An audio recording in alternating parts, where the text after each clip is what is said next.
All right, everybody, welcome back to the channel, to the greatest motherfucking podcast on YouTube. Today, I have one of the most legendary YouTubers on the platform. We got the boy Silly Nolar. Go ahead and introduce yourself, my friend.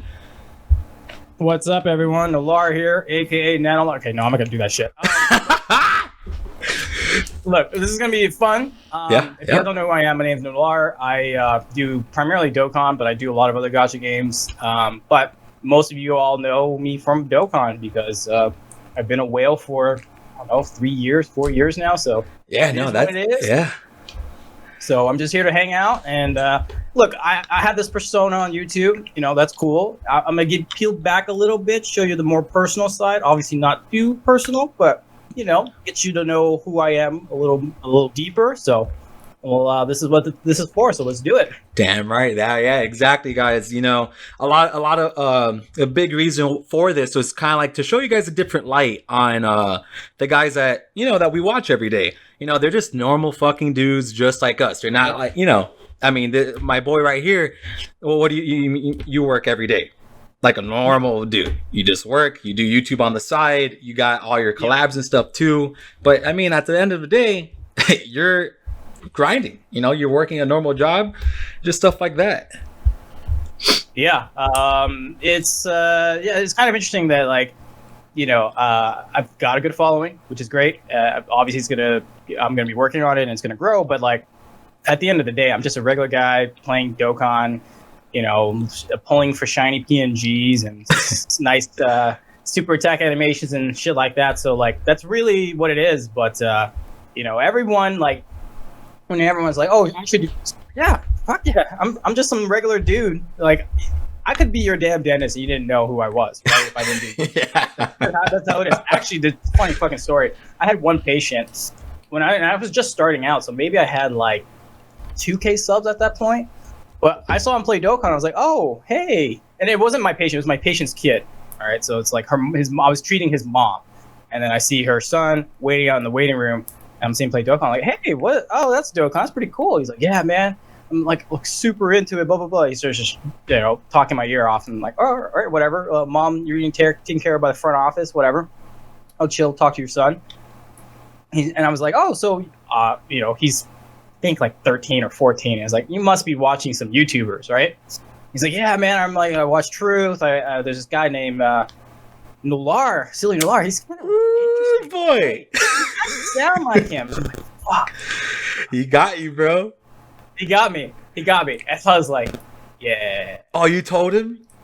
I mean, I didn't know what to say. I was like shocked to death. I was like, fuck. Yeah. What do you say at that point, dude? What a small world. I could have blown it off and been like, yeah, cool. I mean, you know, support. I could have like totally played it, be like, yeah, I support all your favorite content creators, blah, blah, blah. But anyways, I was like, yeah. He's like, "Oh my God, that's you? No wonder. This all makes sense." And then I'm, you know, whatever. I was like, hey, it'd be cool if you don't tell anybody. Yeah. Don't be dropping my real name to nobody. Hey, don't be doing that, please. Yeah. So, no, that was kind of cool. But anyways, I got sidetracked. You know, I'm having. No, dude, that's sick. Well, the trademark from Toon Rami, the no juice, you know, it's been that kind of week. You know, I'm going to be throwing tangents here and there. But anyways, the point I'm trying to make is for people, like, I like the community. I really do. Before I did YouTube and stuff like that, and I was like, hey, you know, the community is pretty awesome for the most part. You know, obviously you have your shit hits. Yeah, but, for sure. The most part is pretty good. And I was like, the one thing that, like, inspired me was I watch a lot of movies. And so there's this movie reviewer. He started his own YouTube channel. He's like, "Look, man, it doesn't hurt to throw your voice into the community. And if it takes off, it takes off. It doesn't, it doesn't. As long as you enjoy it and you like contribute to the community and instead of taking away from it, then you're not doing anybody harm." So I'm like, that's a pretty good perspective. And that's how I got to where I am right now. So completely agree, man. And is that YouTuber by any chance Chris? No. Okay. No, it's not. Okay, but you know who I'm talking about? What's it? Let me find, because I watch him for all my movie reviews, like Chris Stuckman. Oh, Chris Stuckman. Yeah, I watch him, but he's not the guy who's. Okay, yeah, because I've been watching. Yeah. Who do you like? Who is it? His name's John Campia. He used to be on Collider and a couple of those like TV movie like show and reviews. Like they did a discussion. He has his own show. He does like 2 hours every day. Talks about movies. which is kind of weird because right now there's no fucking movies. Yeah. He's doing it, and he was just like, hey, look, a lot of you guys asking me how to get into YouTube and content creation. He's like, you just start. Can't like I think his famous saying is you can't drive a parked car. Like you just got to get started. You don't need the special fancy equipment. You just got to start. Like you got a camera on your phone. It can upload to the internet. Just use the shitty mic that it has, but make some content. And then as you grow, and if you are interested, you upgrade some stuff. You talk to some people, but nothing's stopping you from making any content. You know what I mean? So like you and I were talking earlier about a couple other content creators. Like man, like he doesn't have a computer. He does everything off his phone. Like he records the gameplay, he does the audio commentary over it, and puts it on some kind of like on an app to like render it and then upload it, and that's it. Like he has never used a computer before. I'm like, Jesus Christ! Like I need a whole setup to get shit going. Yeah, no, I'm like a caveman when it comes to this stuff. Honestly, I'm not the greatest at any of I could get around, but no, when I see those kids or anybody who's using their phone to make like full length videos, I'm like, dude, that's impressive. Like you deserve like all the fame and like glory because that is hard work, man. Yo, yeah, and it's gone to the like I made this comment like I want to say like a month or two ago. I was like, Jesus Christ, anybody with a phone or a tablet can make good art or make good videos or whatever. So like there's nothing holding you back except your imagination. While like I'm fucking old, okay? I'm in my 30s. I remember when I had dial-up internet. I think half of you guys, or 90% of you guys don't know what the fuck I'm talking about. I know. When I was growing up, that's what I had. I didn't get I've never had Xfinity, but I definitely got better internet like in high school. Like when I hit 14, and that was around like 2008 or 9. I want to say that's kind of like the time frame when like we started getting better internet. And I think that was the MySpace days. I don't know if you were like that's a good question to ask. Were you in that MySpace phase? When I was a teenager. Yeah, I mean, you're not much. Yeah, okay. No, me too. I mean, well, during my teenage years, that's basically my teenage years was all hooking up with girls and playing tons of music because I was in a bunch of different metal bands in high school. I had long ass hair. I joined a different metal band every other month. I was recording EPs, doing all this shit. Yeah, dude, I was living my life when I was a teenager. Now I'm washed up. That's how it is, bro. You get older and you kind of lose that. Yeah, it happens, man. I'm not gonna blame you, but yeah. Okay, so question for you. What kind of bands were you in? So most of them were like metalcore. I was really into like the Devil Wears Prada, As Blood Runs Black. I mean, As Blood Runs Black was deathcore. But I was super into them. Skylit Drive, Asking Alexandria I was into a little bit. Like that, like when I originally started high school, I was all about metal. I was all about Trivium, Megadeth, Metallica, Iron Maiden. I was a straight metal. But all the hot girls were watching Asking Alexandria, Attack. So I think after like my sophomore year, I finally got rid of my caveman hair because dude, my hair was like super fucking long. Yeah, super curly, super long. I looked like a younger Kirk Hammett from Metallica. That's basically what it was. Okay. I see the image in my head. Yep. Yeah, and then I guess I sold out when I cut my hair and I got like a senior haircut. But bro, the girls started flying in, and that's when I started screaming actually. And I still kind of do it every once in a while. Last year I did a pretty cool track with my boy. I kind of want to get into that again. Kind of like get a studio set up and kind of learn how to do that stuff. But it's a lot of work. I mean, YouTube's already a lot of work on its own, but I would like to get back into music, eventually. And I think you yourself, I remember a couple of times I would comment on your videos and you would respond. Like you mentioned that you had like an 8-string. You're super into intervals. You mentioned that you liked Polyphia. So you already know all the big boys, right? I mean, Pellini's huge. I Built a Sky is blowing up.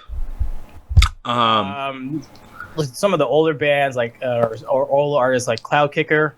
I don't know if you heard Cloud Kicker. Is that like a death metal band? No, he's another instrumental like Pine Eye, all those guys. But it was all. I'm talking like early 2010, 2011, like a decade ago. Like I think he's still around, but I haven't kept up with him. Like when Victor Wooten originally came, Victor Wooten? Wooten? Yep. Yeah. Yep. I want to say it was probably that time period, right? Yeah. Let's see. Let me give you my history with music. I'm a Cool. big metalhead, like super big. 4 years old. Metallica, Yeah. Guns N' Roses, Megadeth. That was my shit. Hell yeah. And coming from an Asian family, which I guess that's still a secret for some people, but sure. I'm an Asian guy, so coming from an Asian family, and they pushed me to play piano. The typical shit. It's either piano or violin. I picked piano. But I quit when I hit 13, and then I picked up the guitar. And then for the first year and a half, I was obsessed with the fucking instrument. I played it every day for 6-7 hours. I taught myself as much as I could. So I was learning. The first song I learned was "Nothing Else Matters." Oh hell! Which is a fucking hard song to play. And the solo, and you learned the solo too. Yep. Impressive. Next one was "Fade to Black," and then it was "One," and then it was "Master of Puppets." It was just it kept going to Megadeth, and I got into power metal like Ice Earth, Blind Guardian. Oh, Ice Earth is sick. I'm surprised you know about them. That's awesome. I'm old, dude. I'm fucking old. Yeah, no, I liked Ice Earth a lot. They were really fucking good. Yeah. Their new singer, he came from another band, and I loved Ice Earth with Matt Barlow. Love Matt Barlow. Yeah. Awesome. When they got Tim Owens, I was like, he's okay. He fits, but it's a little shrilly for me. Like his vocal style is a little shrilly. And then they finally got back Barlow, and I was like, okay, this is awesome. And then again, he quit. And then fucking when they took what's his name? He used to be in this band from Canada called Into Eternity. I fucking love Into Eternity, and he was great because he had clean power metal vocals. He had the higher black metal screaming. The black metal shit's crazy. And he has the deathcore or the death metal lower guttural. So he was easily one of the better vocalists because he could weave and bob his way through clean into the black metal screams into the deep guttural stuff. So the problem was with Ice Earth, they don't do any of the death metal or black metal vocals. So I mean, he's a very talented artist. I just think his talent's a little wasted in Ice Earth. Yeah, that's the thing with power metal and metal in general. A lot of these vocalists don't really get to use their all their power, because they're kind of restricted to that raspiness. Everybody has to kind of sound like James Hetfield, Dave Mustaine. You kind of have to be in that rut. I think one of the a singer that I know for 100%, and I think the guy you're talking about is amazing. But I think Bruce Dickinson is one of the few singers that really got to really go all out. He didn't have to sound like anybody else. He said, "No, you know what? I'm going to sing fucking opera and metal." And that man is a god. I love Bruce. And then you also have the guy from Judas Priest. I always forget his name. God bless the guy. I mean, he's an amazing singer. But he's also very dude, that guy's tremendous. And those are the two metal singers that that comes to mind that really are unique. And that's why I'm not sure about you, but that's why I kind of when I was really into metal, and I was actually into a lot of 80s rock music. I was really into the hair metal bands for a while. And that old school Pantera, old school Pantera, hell yeah, sick as hell. And those guys invented breakdowns, bro. Yep. Okay, so Dimebag Darrell, I always remember the day he died. It was December 8th, 2003. I don't remember the year, but I remember the date because I was just doing my own show. And it was my first show ever. Oh, that's sick. I heard that he died, and I was like, holy fuck, because he was instrumental for me to learn doing riffs, and he has some tasteful solos, and he was the only solid state guitarist that I actually liked his tone. There's a lot of solid state guitars now, and it's a lot different, but back then there was a huge difference between tubes and solid state, and I was always a tube guy. Tube amps were my thing. Tubes are good. They're sick. But the problem with tubes is it's temperamental. Some nights they sound fucking phenomenal, and you're this is the best sound you've ever made. And then other nights you're what the fuck happened? And that's when we all started buying Line 6 half stacks. Yeah. Yeah, exactly. So we're just no, we want consistency, even though it sounds a little sterile and shit. We want the consistency and stuff like that, whatever. But anyways, Dimebag was one of the first guitarists that I actually liked his tone on solid state stuff, because he dude, like he was one of the first few guitars where I'd be like, I could tell a Dimebag riff or solo when I hear it. Oh yeah, That's yeah, Dimebag. no, yeah, That's he was Pantera. unique, That's it. bro. He was unique in the best way possible. I love Dimebag. I mean, that dude did a lot. I mean, like you said, bro, he had his own style that so many people till this day have tried like replicating. Emulate, yeah. Yeah, yeah, and I think for a good example of that is Zach from Ozzy Osbourne. He played guitar for him Zach for a Wild. while. Yep. He And they basically, were yeah, I think they were no, friends, they were, right?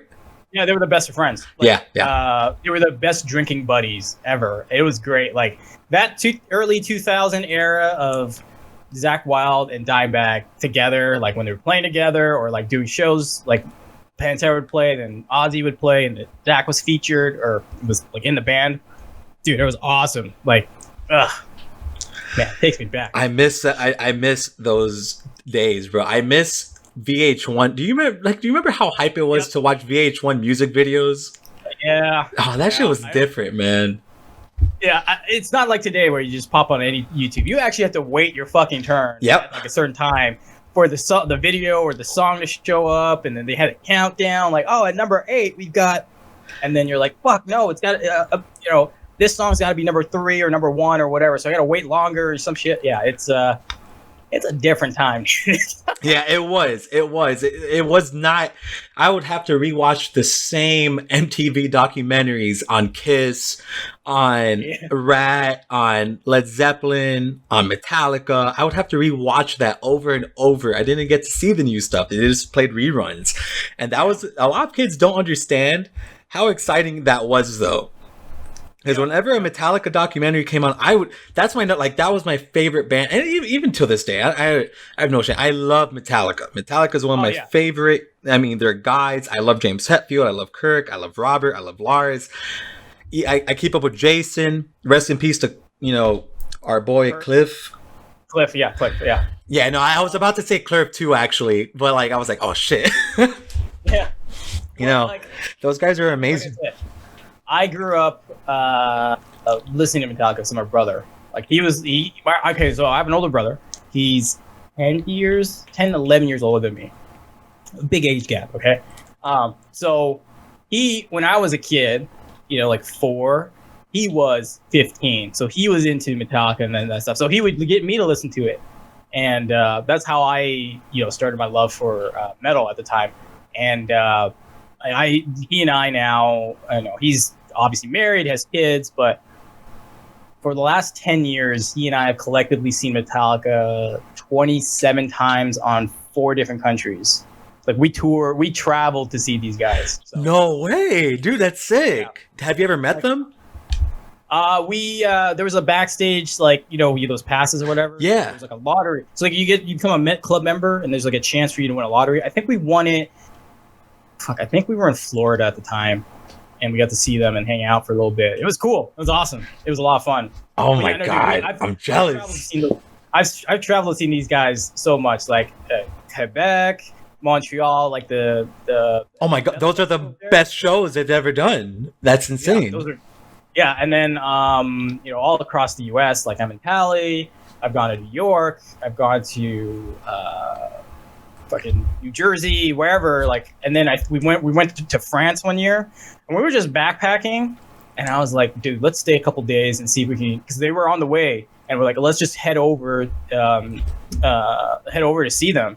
Managed to get tickets. I mean, we were fucking way the fuck back there, but we managed to see them. That was fun, man. That was the first time I was like, okay, I'm with the European crowd. This is a lot different than the U.S. crowd. Or they were crazy. They were going crazy, dude. That's so, dude. Bro, look at you. See, that is cool as hell. I've always wanted to do stuff like that, but unfortunately, I was a little broke. I've seen them live once. I saw them in Dallas, and like a couple years back, and that was on. Like to me, just seeing them once was amazing. So I could imagine you seeing them all these times. How much adrenaline and how hype that must be. Oh yeah, dude. That was that show they did in Vancouver. They filmed it in 2010, 2009. You were there? Yeah, I was there. I bought tickets to that one. So I flew. I was like, fuck it, I'm going. Yeah, man. Dude, that's sick. That's fucking. Okay, big question. Did you go to the Big 4 concert when they did? I did. You did? There. Oh my God. How crazy was that? Dude, it was nuts. I got the pit tickets. I was in the pit, so I was No. literally like 5 to 7 feet away from him. So you're, yo, dude, that's crazy. So you were watching Megadeth, Anthrax, Yeah. Slayer, and Metallica. Did Yeah, they? yeah. In that one show, did they do the thing when they all came out and played "Am I Yep. Evil"? Oh my god, Yo, It that's was crazy, dude. Were you fucking going crazy? Yeah, I was I was like 23, 24 at the time, so I was like nuts, man. I was so into it. I was so fucking so happy. Dude, was like, I would be this too. is fun. Yo, that's so, so like, crazy. so the way it works for me and my brother is like he picks up tickets, I pay him back, but he's always the first one because he's the Met Club member, so he gets the emails and notifications. So he gets the early pre-order tickets or whatever. And so I tell him, okay, well, now that we're both working and well, he's got a family, now it's kind of like we got to plan ahead. We were supposed to go to the one they were going to do some festivals here in the U.S. I forgot where. It was The Oklahoma one. Was it Oklahoma? There was like 2 or 3 of them that they were supposed to do, but of course with COVID. Yeah, I remember there was a big one. I think it was gonna be like in 3 different states. With Metallica, Lamb of God. I remember seeing on the lineup. I think even Megadeth might have been on the lineup. But I know they dropped before COVID because Dave actually had, I think it was lung cancer, right? I don't remember, man. I think that's what Dave has. But I think he's good now. Throat cancer. I think it's throat cancer. Okay. Because I know him and Bruce both got cancer semi recently. Yeah. So, yeah, man. I will travel to see Metallica if I've got the time. That's kind of the only thing is like now that I'm working full time. Like when I was at school, I would be like, oh fuck it, I can miss a day of school. Yeah, dude. No, dude, you've lived a crazy life, bro. Yeah. That's awesome. They don't know that. All they know is, hey, it's Nolar the whale from Dokkan.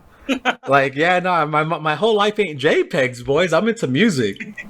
Yeah. Okay. So, long about way is so in high school, I started picking up the guitar. I joined the high school jazz band. That's when I was like, fuck, I don't know any of the theory or any of the stuff, so like I gotta read chords, right? I don't know what I'm doing. So once you learned that, you became a guide, I'm assuming. Well, I started playing a lot, and then the interest into jazz took me to prog metal, which is where I got into Dream Theater, Symphony X. Amazing bands right there.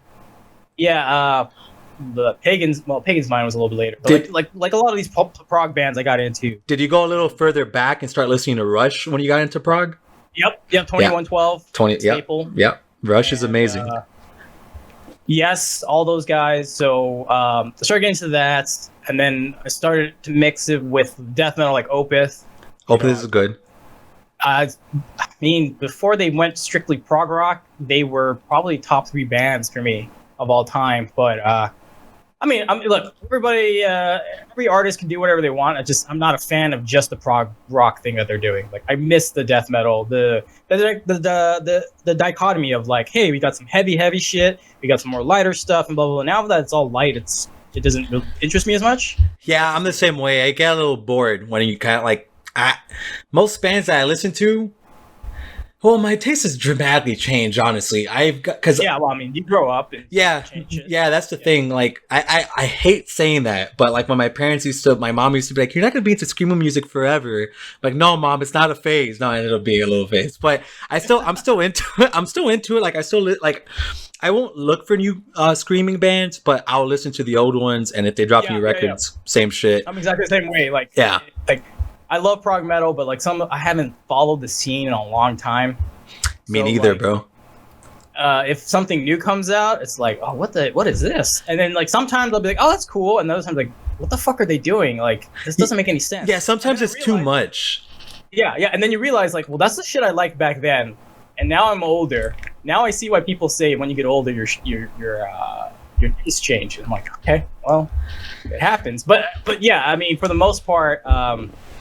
I'll go back to listen to records from the 2005, 6, 7 and be like, yeah, these are fucking great records. Oh yeah. And then some other band comes out with something pretty similar. I'm like, what the fuck are they doing? It doesn't sound anything. I don't know. I feel like the old guy in the room. No, I get that. I get that because there's certain albums I'll listen to from back then. For example, one band that a lot of my friends don't like that I've always been a fan of is like the Devil Wears Prada, and I'll always go back to listen to a specific album that they dropped, like Assistant to Regional Manager. I love that album, but then I hear my because I have a bunch of post hardcore friends still, and they'll message me like, "Yo, check this band. I'll listen to it." And I'm like, "Dog, this kind of sucks," but they're like, "Yo, it sounds exactly like that album." I'm like, "It's not the same." Yeah. It's not the same, So bro. I go through those phases too. It's like, what the hell? But objectively, if you like actually look at it, you're like, yeah, that's pretty similar, but it just doesn't vibe with me. You're just like, it doesn't hit me the right way, and I can't listen to it. So yeah. Well, hey, so I guess a question for you: what are you listening to right now? What's on your playlist? So I'm a huge intervals junkie. I love intervals. I love Polyphia. I've gotten a little bit away from Polyphia, and I've been looking for more like post rock bands now. Because Okay. Polyphia was like my gate opener. That's how I found out about Pellini. That's how I found out about like Steve Vai. That's how I found out about, again, intervals.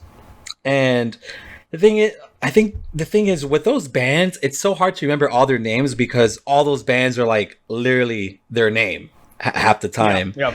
Like another guy I like a lot, who's actually Pellini's guitarist, is Jake Houseman Lowe, and he has a couple EPs on YouTube, and he's amazing. And I kind of just look for bands where I could just kind of chill, because I'm a very anxious person, and I really just like to listen to music that's going to make me relax.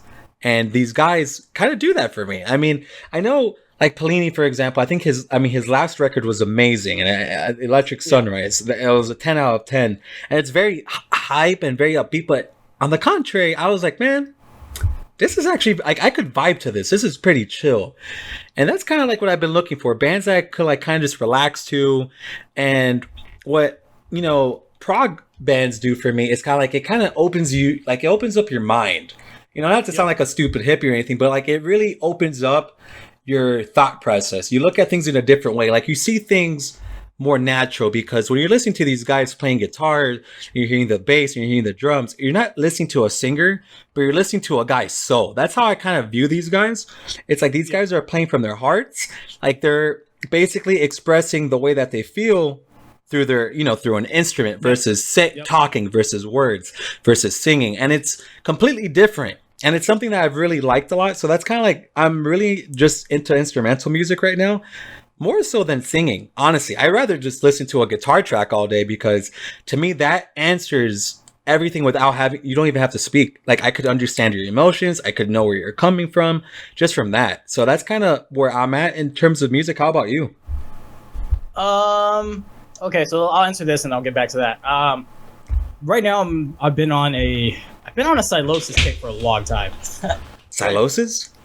Yeah. If you like thrashy deathcore, that's the band. If you love Metallica, like And Justice for All style riffs, this is the band for you. So yeah, I'm telling you, go listen to Silosis. They just released an album like 4 or 5 months ago. Shit, maybe it's been longer. Damn, that's recent. Yeah, well, I started listening to them like 6 years ago, and it sounds kind of familiar, but like it's not like 100% familiar. Yeah, you'll look them up. You'll see. The guitarist is phenomenal. Like, the thing about this band is, it's all about the riffs. Like, you know what I mean? Like, so like prog bands are all about song structure and like saying stuff with whatever they have or not saying stuff, whatever. But this guy's are like, look, we love riffs, we love playing an E standard, and here it fucking is. So like, that's what I love about those guys. So they're kind of like a better version of Metallica. Like an updated version of Metallica, I should say, because they do the deathcore kind of vocals style, like the brutal vocal style, and they've got a lot of well, I'm not say a lot, but they do have a good amount of breakdowns. So that's where the deathcore kind of reminisces it. But they do have the fast double bass, like 16th note on the snare. That's sick. That's sick. Like thrashy, we're talking like old school Metallica, old school Slayer kind of feel. So those are one set of bands or one set of songs I listen to, and then on the flip side of that is 12 Foot Ninja, they're an Aussie band, but they're like the most eclectic style I've ever heard. So they'll do some they'll do some reggae or some Bollywood style riffs, followed by like really techie death riffs, and then the guy singing the entire time, or he's screaming off the top of his lungs. So again, I like variety just because I like to be taken on a ride, and that's how I view music now. Is like, you know, I want the music is about the journey, right? So it's like sometimes you're on a high, and then you're on a low, then you're like going somewhere else, and you come back and forth, and that's why I love prog, because they purposefully, most of the time in a good way, sometimes in a bad way. Yeah. A long about way, you know what I mean? Just to go about the long journeys and shit. And I'm like, okay, I can dig it. So right now I've been on a 12-foot ninja and Silosis kick, so like kind of two opposite ends of the spectrum. But to get back to what you're saying about instrumental music, I've always loved instrumental music because, like you said, it's even more meaningful to have phrasing from a guitarist than to actually sing and say the words. Like, it just kind of speaks to your soul a little differently.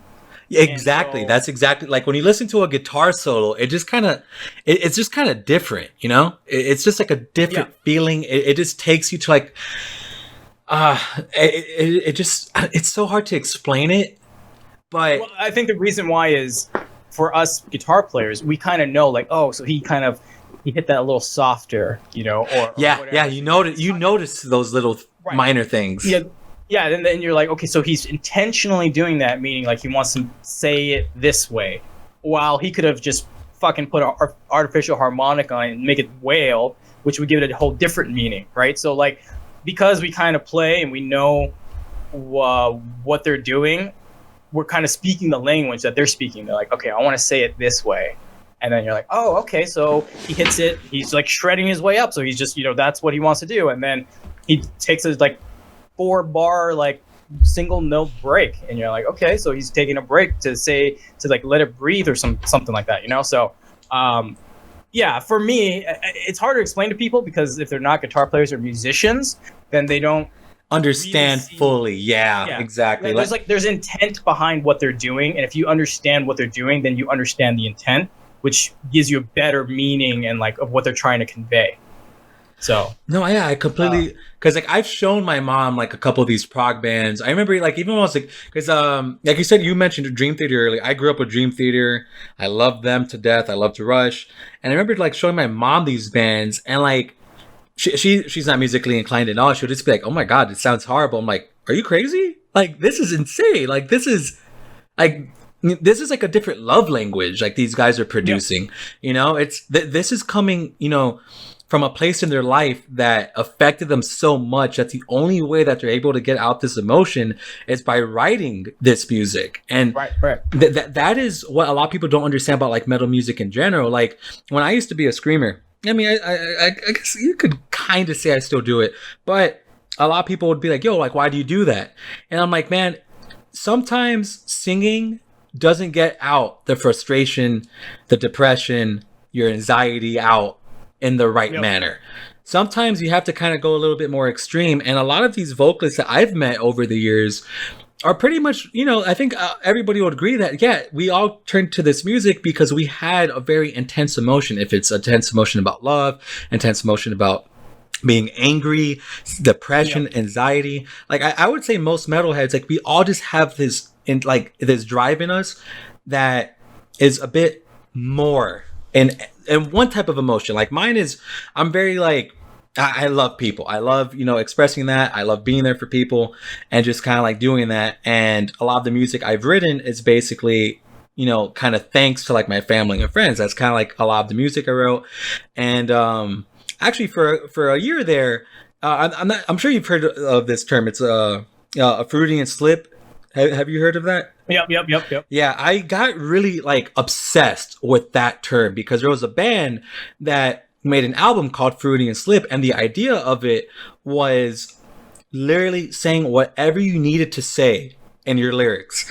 You know, it didn't like there was no filter. You know, it's like if you were how suicidal you were, how angry you were, like what you wanted to say to your family about them judging you, like stuff like that. And these guys wrote it all down on an album, and it magically changed my life, and like it changed my perspective on a lot of things. And that band, it's like a deathcore, grindcore band. And I would show that to people like, yo, dude, this sounds like super depressing and hateful and crazy. And I'm like, dude, these guys are doing like something not many people are able to do. And the reason why they're writing like this is because this shows you how extreme mental illness is. This shows you how insane depression is. And that's why I like this music a lot, man, because I feel like it's so hard to feel alone when you listen to this music because all these guys understand how you feel. And to just tack on real quickly, like when you go to a show and you go with people who are singing the lyrics or into the music just as you are, even though they're singing about suicide or depression, it feels really nice collectively as a whole. Yeah, it does. That you're not alone, bro. Yeah. So, I mean, to just tack on a little bit from that is just what I tell people is metalheads, like real good, like deep metalheads, they're very emotional people. Yes, they are. The thing is, they're very aware of their emotions, if that makes sense. They're very open about it. I've never met a metalhead who's not open about how he feels. And that's like the beauty of like the community of musicians, that everybody's like here for you. Like nobody's like really, I mean, there is like drama and stuff. Like, don't get me wrong. There's going to be drama everywhere you go. I mean, no matter what, there'll always any be community you're into. Yeah. But it's like at the end of the day, like we're all there for each other. And that's kind of like why I've always been part of metal bands, hardcore bands. More so in metal, because metal versus like hard, like all the core stuff, those guys are really dramatic and like kind of very it's very different compared to like metalheads. Like when you meet a guy at a Metallica show versus meeting a guy at like, let's say like Nazca Alexandria show, it's gonna be two different dudes. Yeah. You know, like when I saw Metallica live, I was hanging out, headbanging, and I had a couple next to me that were fucking drinking and hanging out. And I spent the entire time with them. I never even met these people, and these guys were headbanging with me, going crazy. Like, you know, that's seeing the lyrics and all that. Yeah, it's a different community, and that's why I've always liked metal. And a lot of the girls I've dated don't understand. They'll be like, "Oh, why do you listen to this? Why do you listen to that? Why don't you listen to this?" I'm like, because people just don't understand. I think that's the best way to say it. They don't see it from an outside perspective. But when you grow up with it, like you mentioned earlier about growing up with Metallica, when my parents actually split up when I was a kid, my dad kind of took off like the restraints a bit, and he was like, "Yo, let's start listening to this," and he would play Blackened and Battery. Yep. From Metallica all the time. He would play Iron Maiden, Number of the Beast, Hallowed Be Thy Name. He would play Megadeth, Hangar 18. Like he would play all these songs to me, so I kind of grew up with it. And I feel like you kind of do have to grow up with the music, but I still have met a lot of people like later in life where they just got into it and they kind of see the beauty behind the music, you know? Yep. Yeah, that's actually kind of funny because like the last couple of years. Before I started doing YouTube, and I was still watching, Nano and all those guys, I was watching reaction channels, which are nowadays I feel a little weird about them because it's like me too, like fair use and stuff. But what was cool, and someone put it in a very cool way, it's like the reaction channels is like trying to get your buddy to listen to a song, and then they actually listen to the song, and then get the point of why it's so cool. You know what I mean? So it's like, oh, I've never heard of Blackened before. Let me go take a listen. What do you guys think? And then you see their faces go crazy, and they're like, you know what? I get it. I get why people love this shit. Yeah, no, I actually did. I was into those type of videos for a bit because, like you said, it's kind of cool watching people who've never listened to this music listen to it and seeing like some of them are pretty cool with it. Some of them are like, oh my god, what is this? Like, what is this garbage? Right. And like seeing like the people who are cool with it, I'm like, damn fucking right, this is cool. I know. Exactly. You're like, yeah, all right, cool. You get it, right? And that's that's why I like enjoyed it for a bit, but now like doing YouTube is kind of like, what? It's a little weird. Yeah, it is. It is. Because I don't like doing reactions. I'm not into that because I don't know.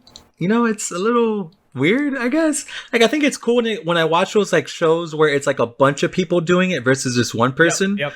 Like, I like that. But when it's just one guy like watching it, I'm like, I don't know. Yeah, I don't know. So instead of just pure reactions, what I ended up migrating towards are like people who are experts in the field but don't know anything about it. So like a vocalist, a trained opera singer reacting to like Devin Townsend or reacting to Dream Theater. Oh my god, you like Devin? Oh, I love Devin. Yeah, dude, he's sick, bro. He's sick. I grew up in Vancouver. Okay? Holy, yeah, that's crazy. And so like the local, oh fuck, what's the name of the, like there were local record shops he would go to all the time, and I would see him there all the time because I would be buying like, again, for people who like subscription music and shit, it is nice because it's like convenient. But back in the day, and I know I sound fucking old, you had to go buy CDs. Yeah, I bought CDs for a long time. You had to buy CDs from these fucking people, and you had to go to the shop to get it. They couldn't ship it to you. Amazon didn't exist at this point, right? Nope. So you had to physically go to the store, buy the CD, and head out. And like that's how I met Dave Mustaine. He was doing a. You met Dave? That's badass. Yeah, I was in junior year, grade 11, junior year. Oh, dude, you must have been hyped.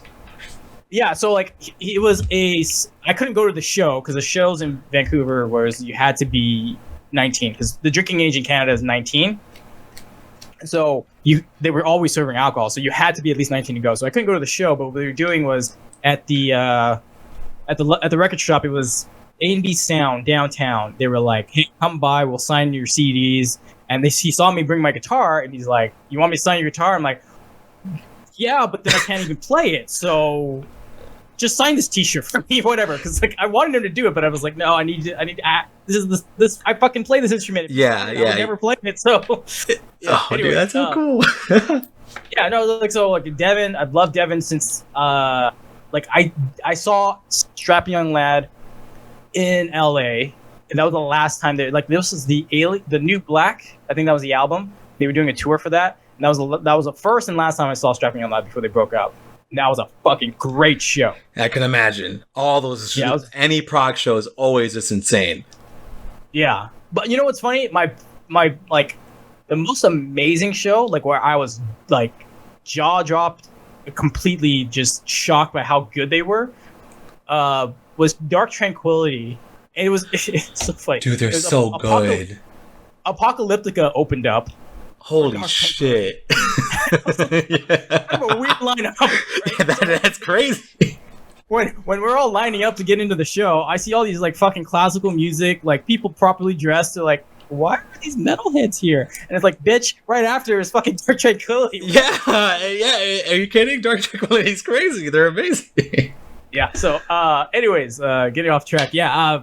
I met a bunch of people, but Devin is great. So like, the best thing I do now is like I see like a trained musician, and it's the first time reacting to so and so, right? And you're like, okay, cool, because they actually give like really good commentary. Like, holy fuck, I didn't know like he's doing this thing to make sure he's projecting that way or whatever. Like that's so cool. Like I never thought I could do that. Blah blah blah blah. So that's more fun than just pure reactions of like regular people that you're like, oh, that sounded cool, I guess, you know, while they're like analyzing deeply. All right, cool. Well, he's using the fry vocals and he's using his chest in here and he's got whatever. So that I find more compelling than just straight up reaction channels.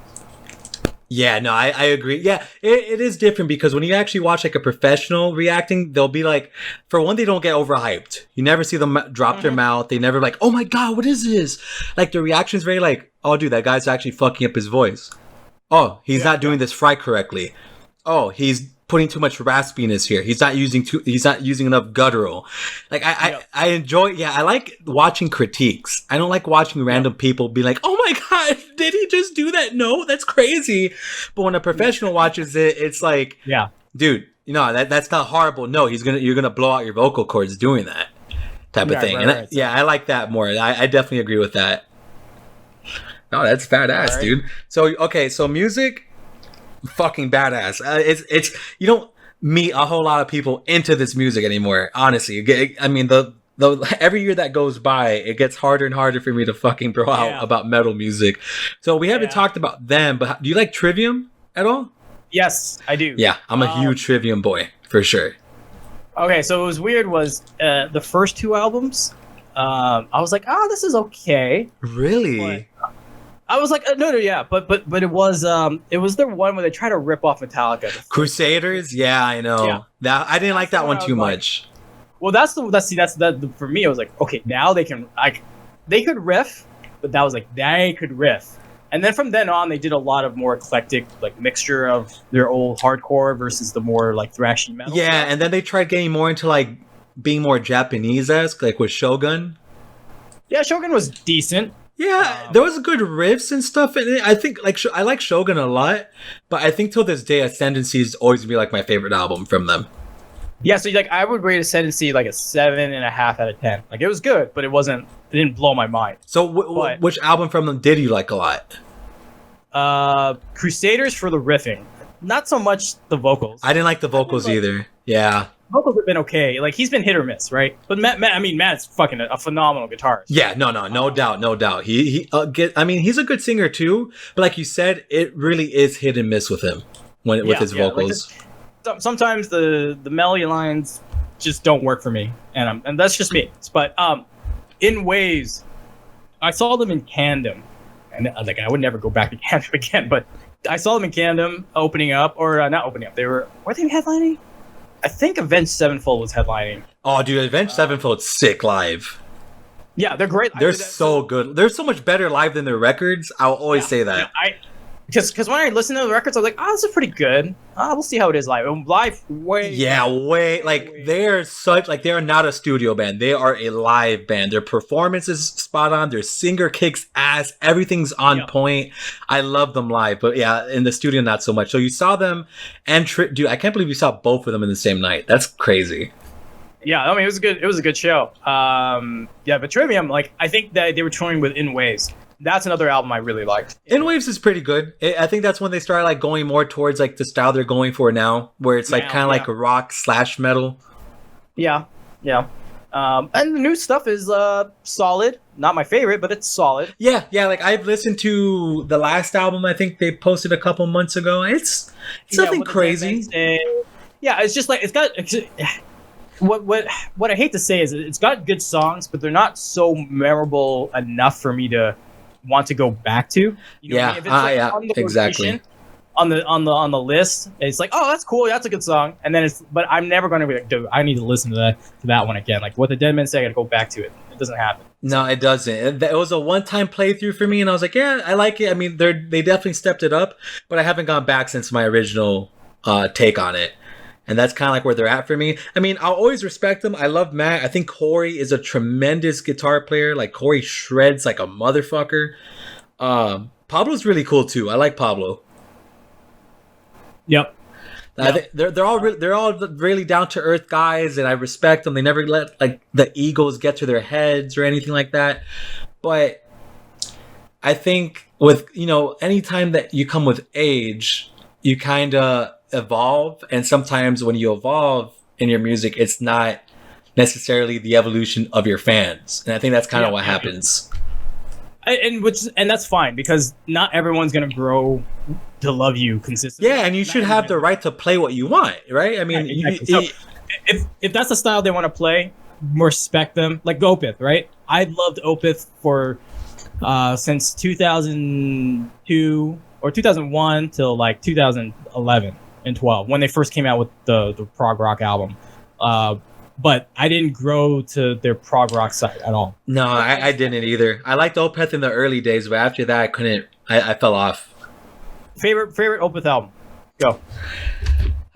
It's been a while since when I say a while, I mean like it's been like 8 years since I've really like listened to them. But the album that I really, really did enjoy, it's an oldie. Blackwater Park. Yeah, Blackwater Park was sick. Yeah, like I know it was a long ass time ago, but yeah, that was like the album I listened to the most by them. Well, yeah, it was. That's what it was for me, because it was every single song on that album was insane. Yeah, and that's what happens with these guys, dude. Like they come out, they make these insane, like sorry to cut you off for just 1 second, and I'm sure you'll agree with this one. Like all these guys who get signed, that first album, they put all their raw emotion, all their talent, everything in it, and then after that, it's like they kind of let the label take over, or they let people get to them. And I feel like that kind of happened with Opeth. I feel like that happened with Metallica down the line. I feel like that happened with Trivium. I feel like the only bands that, like big metal bands that really I have not noticed that change. Which I mean, I'm still not like I don't listen to them every day, but like Slayer, right? I mean, I don't think Slayer's ever fucking given a shit about anybody's opinions. They've never changed. But sorry, go ahead.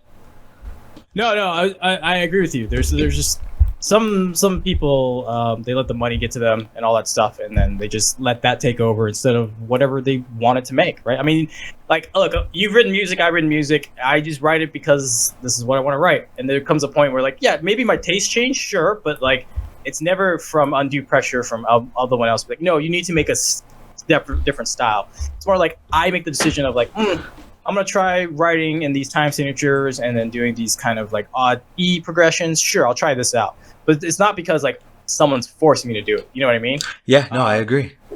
So, no, yeah, no, that it's 100%. That's kind of like me and a good friend of mine who I've always played a lot of music with. We both agreed because I think all of us at a certain like when we're in that younger age, we're all chasing after that label. We all want it so bad, yeah. But after a certain age, we both kind of looked at it like, man, do we really want that to be a full-time job?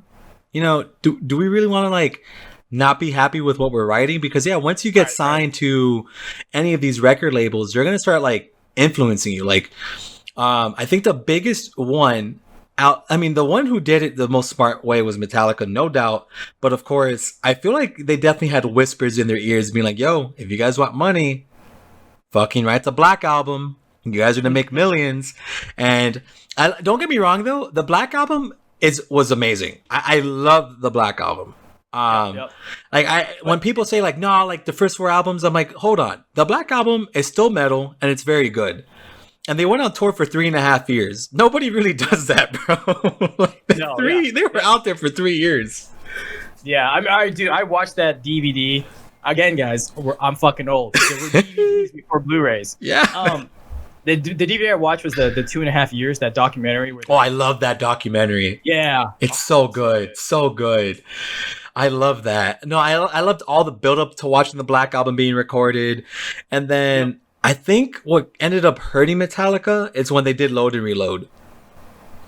Yeah. That was like definitely like that hurt them the most. I think that's when James got like he got really bad into alcohol and he had to go to rehab a couple years later. That's when they kicked Jason left and they got Robert. And then it took them a while from like I want to say like after the S&M Symphony, I want to say from like 2000 to like 2004. It was a very very tough period for Metallica. Yeah. And now they're like they got really really good. When they dropped, I forgot what the last album was. It was the one with the Hardwired to Self-Destruct. Oh, that's what it's called.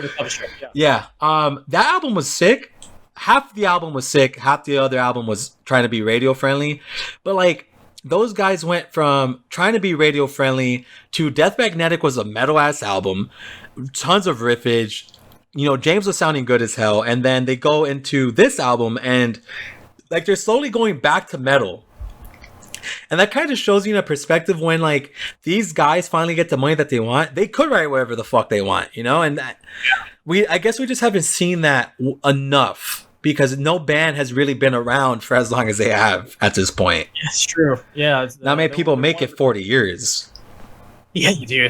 They've been around forever. I mean, fuck, like their early fans have kids who might have kids themselves now. So yeah. My dad saw them in Miami in 1988. He saw them. He saw the first time they ever performed one.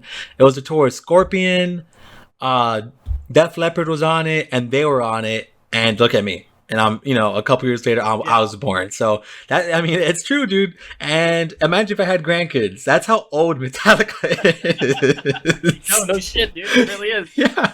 Oh my god. No, they're old, bro. They're old guys too. But and that's the thing. Like, that's why I want to catch every show that I can because, like, look, I know they're not going to capture what they were in the '80s.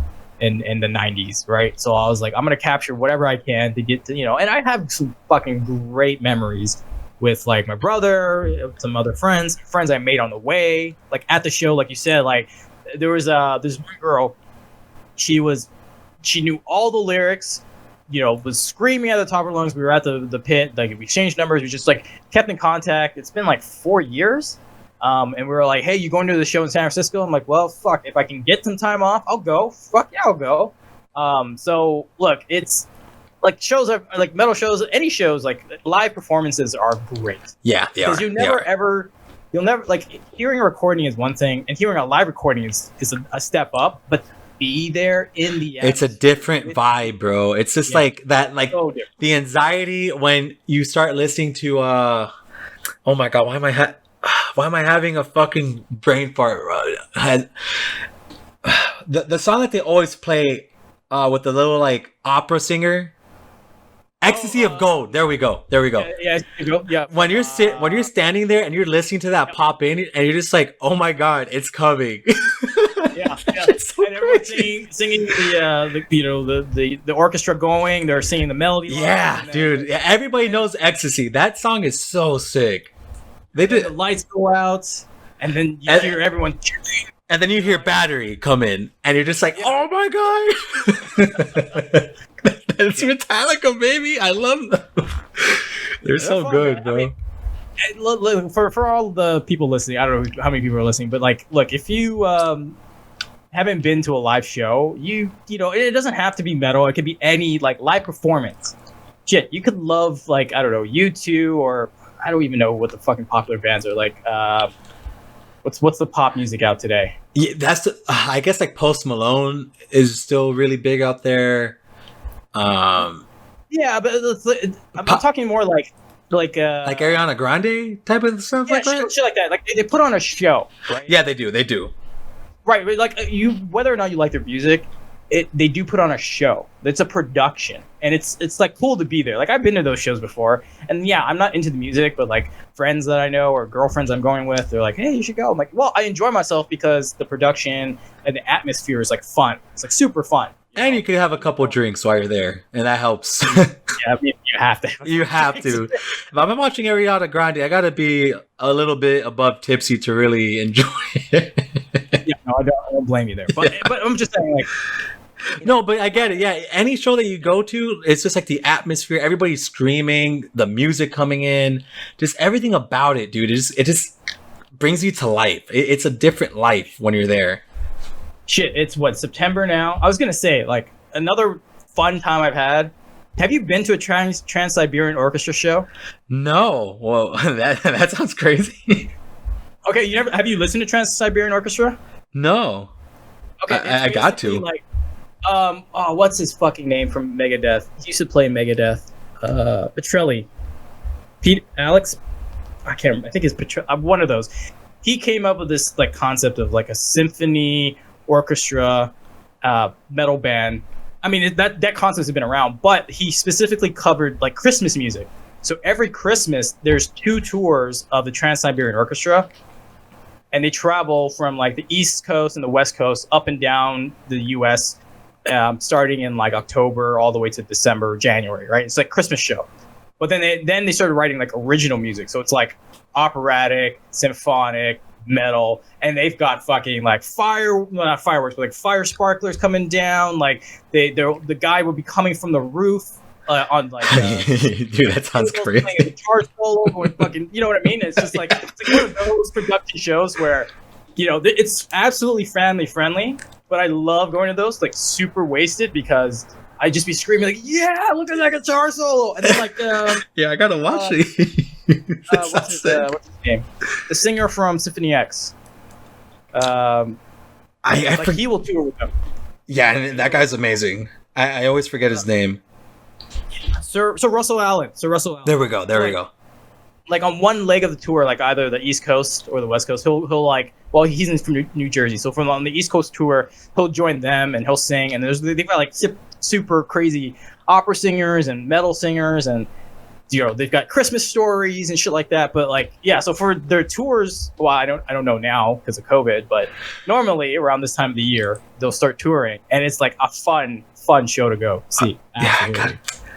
Yeah, dude, I gotta see that. That sounds crazy. I would be fucking having a blast. Yeah, I mean, look, it's great when I'm getting like completely ripped and I'm just like, fuck yeah! And there's like 5-year-old kids like, you're the cool dad over there, man. Yeah, I'm just like, I'm the crazy uncle. Okay, guys, just remember that. So, Dude, anyways, like, my whole point is like I love metal. I love shows, obviously metal shows, but like live performances are the best, and it's a whole different feeling than recorded performances and even recorded live performances. Just the audio versions or the DVDs or Blu-ray or whatever streaming you're watching. It's not the same as actually physically being there and in the moment with the people. It's just the whole camaraderie, the atmosphere is just it's untouched. Just yeah, nothing hits different than going to a live show with people who genuinely love what you're watching. Yeah, the room just comes to life, man. It really it's just completely different. And I believe earlier you mentioned that you've played shows before. Yes, yeah. So in high school, I had a couple bands. Mostly cover bands, just to cover for fun, just play. We all just wanted to play, and then I started writing like my own music, like senior year. But senior year was also the year where I focused heavy on school, tried to get to college, that kind of shit. I mean, it worked out. I got to college. Yeah, senior year. I feel like senior year for most metalheads, was that year like, oh shit, I gotta kind of figure out what's going on now. Yeah, exactly. Because my first 3 years were kind of like just playing I was playing shows every weekend. I was hooking with different girls every weekend, and I was just writing music for the first 3 years. Then senior year came along, and my counselor's like, "Hey, you might not graduate," and I was like, "What?" Yeah, that's when reality hit, and the metal days kind of went away for a little bit. A little slow day, yeah. So, yeah, that's what happened. Yeah, and then I got to college. Had one band in college, but because we were all kind of all over the place, we only lasted like maybe 5-6 months, but we wrote some stuff. And then it wasn't until like I got between college and dental school, I took a couple years off, and that's when I wrote a lot of music. And at one point I was like, fuck, I don't know if I'll get into school, so maybe I might take this show on the road like full time. And the day I made that like conscious decision in my mind, like, hey, maybe I should just explore this more. That's when I got into school. I was like, all right, well, that's fucking dead. It's time to go back to reality and shit. But, yeah. But even during school, I mean, it was slow. I was still writing with a few people here and there. And actually, dude, I owned a couple rehearsal spaces while I was in school. So like, no way.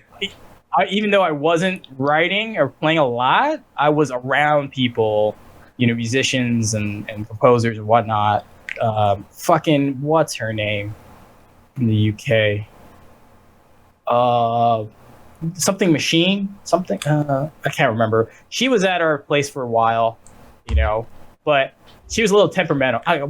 All fucking artists are temperamental. Okay. Yeah. Yeah, it's true. I'm not speaking any lies here. It's the way it is. It's the only way you could do something so great. But anyways, she was so temperamental that sometimes she wouldn't pay rent, like I asked, bitch. Anyways, yeah. You gotta tell them off. Be like, yo, what the fuck? You gotta pay my shit. Yeah, I'm like, look, man, I know you're an artist, you gotta write, whatever, but fuck, rent's due on the first of the month. Damn, so you were in school and a businessman.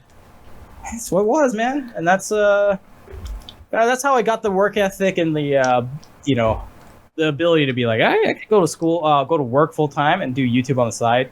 Okay, this might be okay since you said all that, right? And I think we all have that funny story on. And I actually do this. I think this would be interesting. Where did you switch up from that type of business aspect to gacha games? What happened for you to get to that point? So my partners kind of fucked me over a little bit, the business, and that's why I just sold my my equity, and I was like, I'm out. Okay. So once I got out of that, I was so used to like being busy all the time. Like I always had something to do to a point where I had nothing to do. Well, I don't want to say nothing, but I didn't have that much. Yeah, it was just school. So you're just like, kind of like, fuck, what do I do now? Just play video games all day? Yeah. So at that point I was like, whatever, I'll see what I can do. And I was thinking of other business ventures and stuff. And then I was like, oh, this is a gacha game. Or like, not gacha game, but this is like a mobile game. Let me check this out. And it was Dokkan first time. I was like, oh shit! Oh, and that's when the poison started. Yeah. Yeah. And like I played mobile games before, but nothing like this, like to this extent. And then it was like, how come I'm not getting what I want?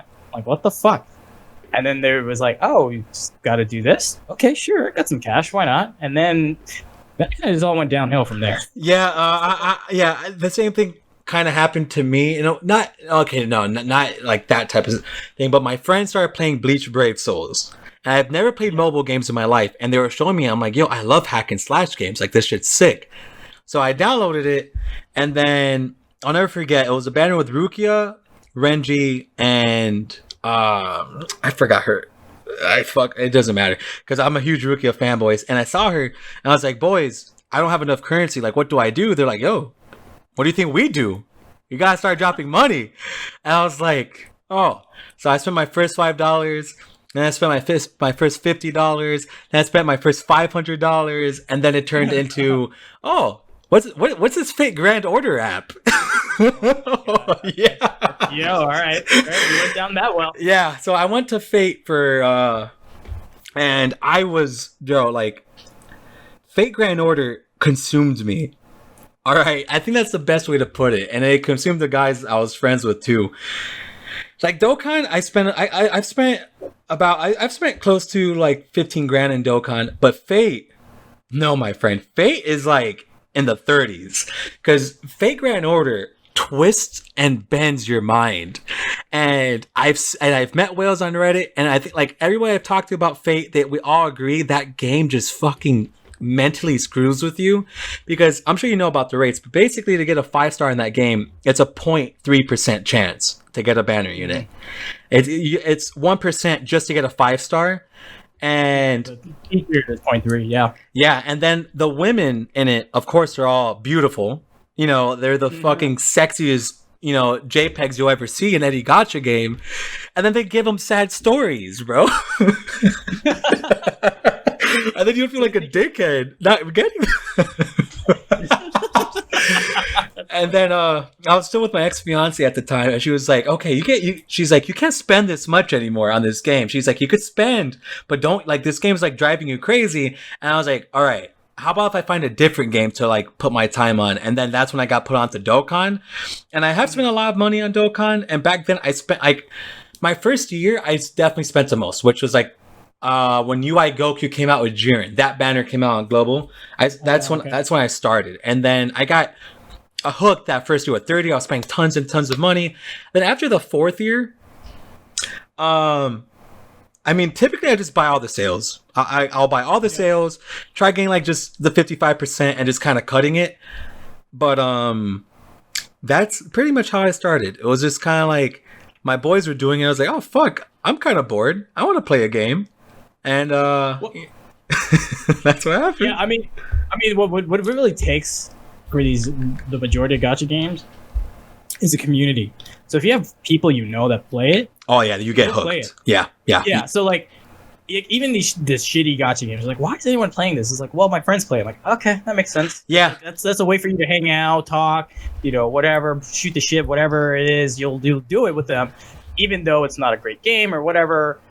It's one reason to hang out. Like it's another reason to hang out, I should say. So I can understand why people are like, go deep, and you're like, why would you ever do that? And it's like, well, I've got a community. And then when you become a content creator or YouTuber, it becomes a job.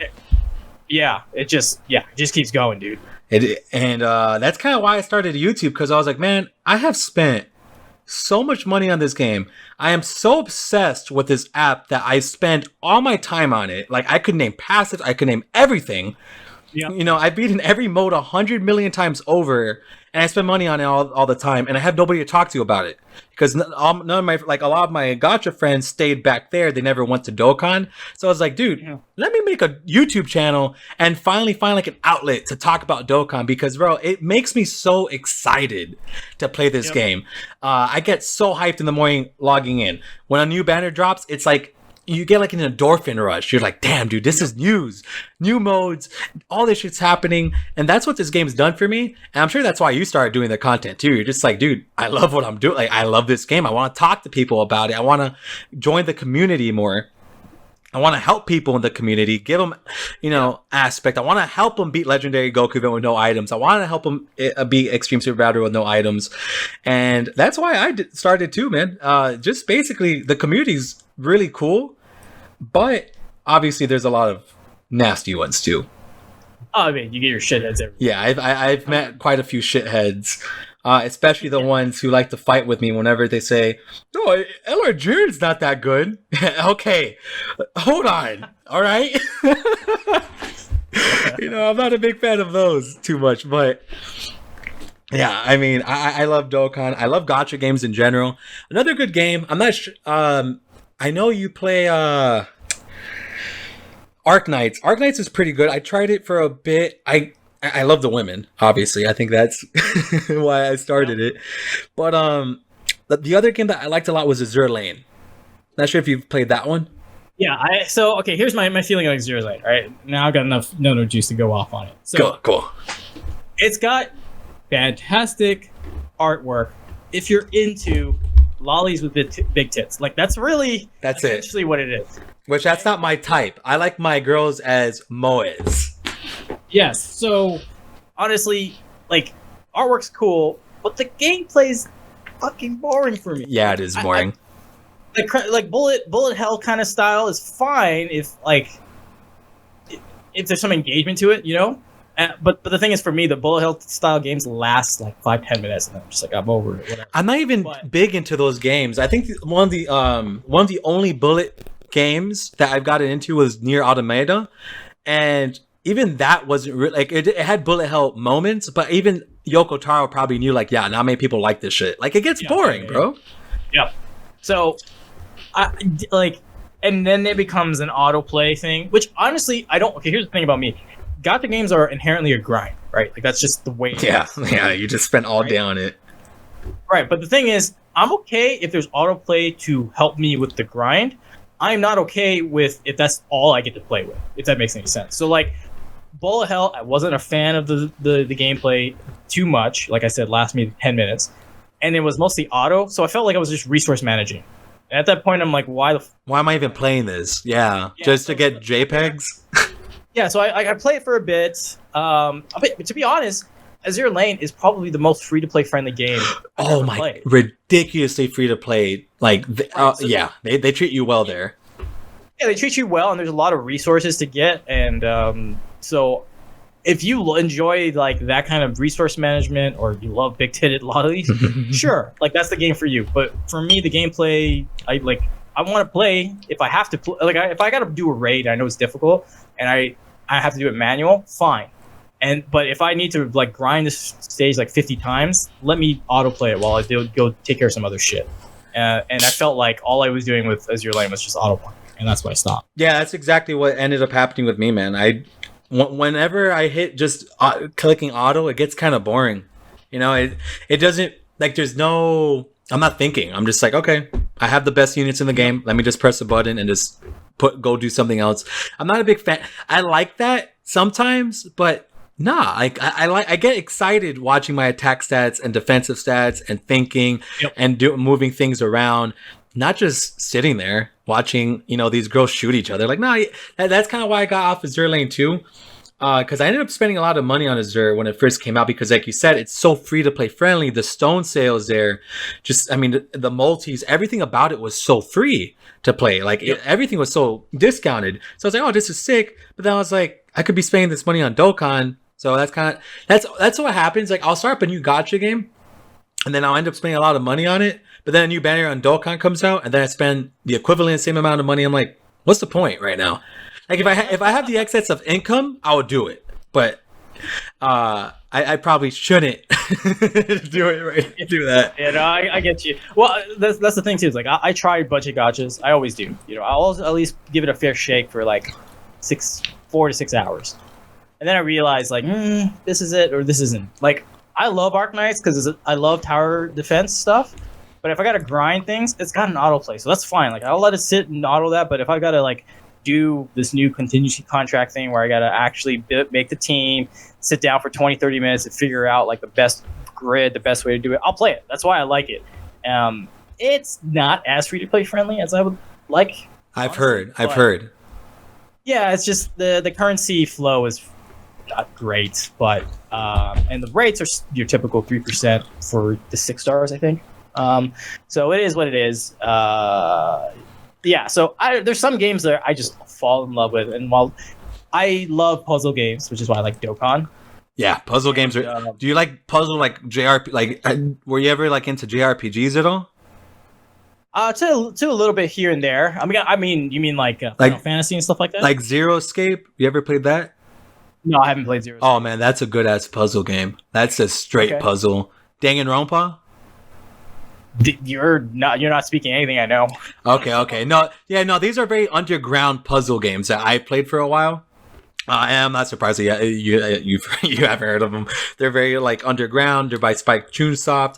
Very good games. But yeah, no, I feel that I like that's why I got into that was because I like those puzzle games. And yeah, like Dokkan is kind of like that. It's the same thought process. Yeah, because you're instead of like piecing things together, you're thinking where stuff lands. Like the key orbs go this way, whatever. You're trying to manipulate the field and optimize your unit. So to me, that's like the way the orbs fall and the grid, the way it stand out. It's basically a puzzle game. So I was like, oh, that's pretty good. That's why I like Legends. I played Legends and it's fun. Yeah, Legends is a rough one. Yeah, I liked Legends, except PvP sucks.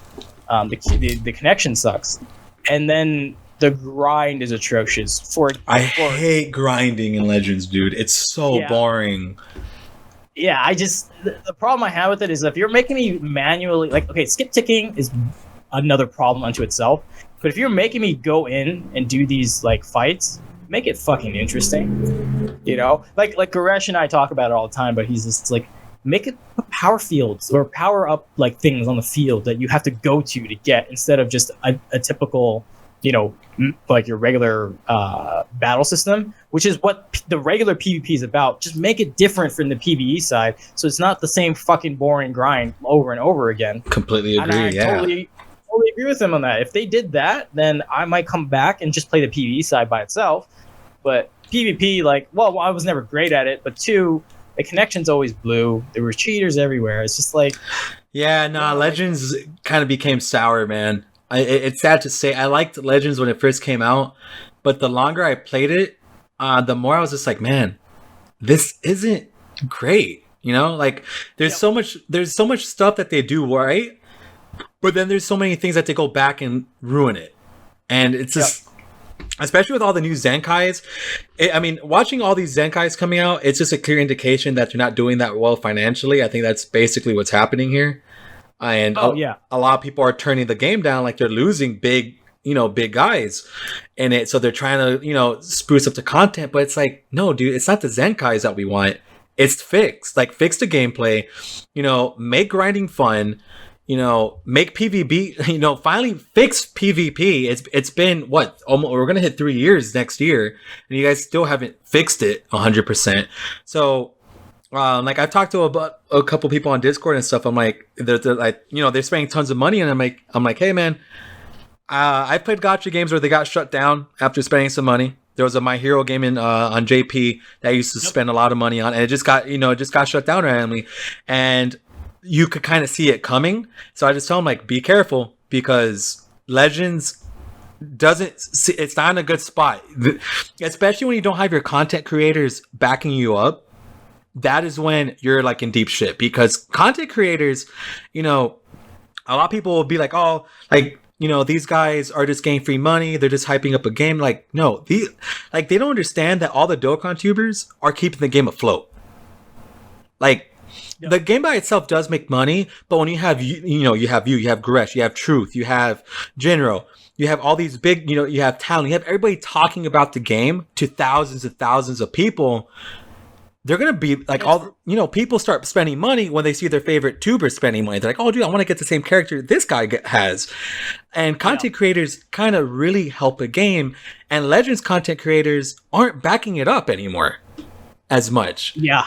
And, I mean, I'm in a private chat with a bunch of content creators, and to see, like, when the second year dropped anniversary and everyone was hyped, we had a lot of new guys who were like content creators. They hit 1,000 subs within like I don't know, like 3-4 weeks. Like that's fast as fuck growth. And Yeah, like, yeah. cool, man, cool, this is great. And then it's been 3 months, and they haven't made a video in like a month and a half. Yeah. That's the sad state. And look, content creators, like, people think we like we have a say in development. We don't have. No, we don't. No, nobody has a say in it. The Dokkan. Who has any connection to the guys at Dokkan? No one. No one has that. Nobody talks to those guys over in Japan. Yeah, and the what people don't seem to understand with content creators is, like, we give them free advertisement. That's essentially what exactly. You know what I mean? That's what I'm saying. Like, that free advertisement keeps the game alive. It really does. Yeah. So, like, the downside of it is, like, we keep the game alive, and if your content creators are leaving in droves and then voice their concerns and they're not happy, like, yeah, they made a good update, but is it enough to get people back? Like, there's a lot of problems with Legends that I know I'm privy to some behind the scenes stuff, but, like, they have mismanaged a ton of shit. Like, their core audience is not the core audience of Dokkan. No, it's not. It's not. They're just plain and simple. I don't even know who really plays Legends. I'm surprised Gresh still plays Legends. Like, I see him all the time talking about it, and I'm like, I'm surprised that you've been able to hold on for so long. Like, I'm sure, like, deep down inside, he really wants it to work, because the idea of it was so sick when it came out. Like, the first time I saw gameplay, I'm like, oh my god, we could play fucking Tenkaichi on a mobile game. Yeah. Like, this is insane. Much. And then they just did so many mistakes, so many simple things that they could have fixed. They do so many things right. I think skip tickets, it's okay. The sales are amazing. Yeah, exactly. I think mainly the skip tickets are good for, like, farming. I think not crystals, but I haven't played in a while. Souls. There we go. Yeah. It helps with that. Legends has they do that. They have the sales are tremendous. That's one thing I wish Dokkan would do a bit more of, is to get Legends type sales, because Legend sales are amazing all the time. Yeah. So here's how I feel. I 100% agree with you, but Dokkan can still reach, like, number 1, number 2 in the app stores, even with what they have. Even with what they have. So people are buying full price. Like, oh yeah, all the time. If I have to buy a full pack, I don't bat an eye. When I was playing Legends, the sales were so good that when I ran out of sales, I would stop buying. That's how good those sales. And that's bad, because that means you're not hitting top grossing. Yeah, and I don't think Legends. I think Legends hit. It's only hit top grossing first and second year, right? For the Vegetos. Only the anniversary. Yeah, that's it. So that's not good on their end. And well, the thing is, they're not reaching their revenue targets. No, like, they have a certain goal, they're not hitting it. Even though they're, like, what, 15th in Japan, sure, that sounds good, but they're just not hitting the targets they want. Like, they could be making, like, 100 billion yen, but their target is, like, 250. They're still not hitting it, so they're not happy. So look, Dragon Ball, the IP is fucking carrying that game. It is. Like, it is. Carrying that. It is, and it will carry it till more people find out about Dokkan. And that's kind of what's been happening. Like, everybody I've met that starts at Legends, like, a bunch of when my channel first started getting, like, a little bit of more subs on it, a lot of the people that I talked to that came over were people that just started in Legends. And he was like, dude, like, I started playing Legends for a bit, but I kind of didn't like this and that. And then all my friends told me about Dokkan. And that's kind of what's happening, because Dokkan is really the superior game. And that rivalry that they originally had, I don't even think it's like, they're not even rivals anymore. Dokkan's just so superior at this point that Legends is just trying to keep up as best as it can. And dropping a Zenkai every week, that's not it, buddy. I don't know why you think that's a good idea. When you're talking red flags, like, that is the biggest red flag to me. Yeah, that's like Dokkan dropping an EZA, like, every week. We don't need that, really. Well, I mean, that would be sick. I would love that. Flip side, an EZA gives you currency, while Zenkai's take currency. So if you're gonna drop more EZAs for me to get more stones, I'm not gonna say no. But yeah, no. What it would be like is if Dokkan put out, like, filler banners every week. That's the Yeah, okay, better idea. Yeah, definitely better. Or if Dokkan switched it up and they're like, okay, for you to easy a unit, you're gonna need to pull 7 copies. Yeah. Or they do some ridiculous shit like that, which they'll never do that because Dokkan, they're amazing. They take care of us, man. Yeah, they're pretty good for being a almost 6-year-old game. Like they're pretty good at it. Granted, I haven't been happy with a couple of things they've done, like part 1 of the celebration, the one we have now. Part 1 didn't make sense. It didn't. My biggest thing with that, and I think this is where they shot themselves in the foot, doing that countdown and adding Chain Battle and the Dragon Ball history there, I think that really fucked them up. They should have just waited for those 7 days and just dropped it with everything else, so that way it didn't feel so shallow. Because when you have 7 days just of Chain Battle and a 1 Dragon Ball history event, it's okay, right?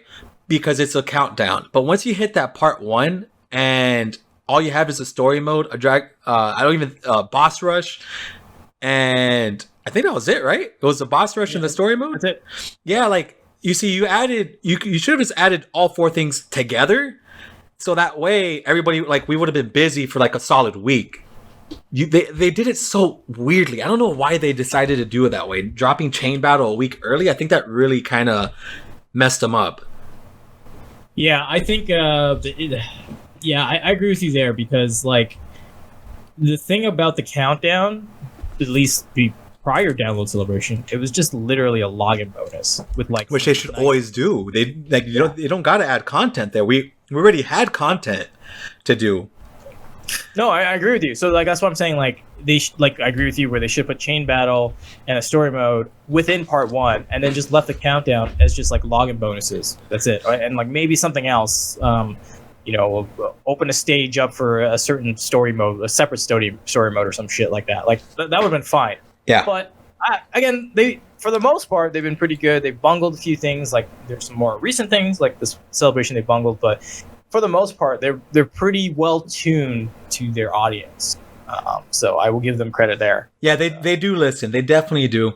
Especially after the 5th year anniversary, because I'm sure you're going to agree with me, but 5th year was pretty like bad in terms of content.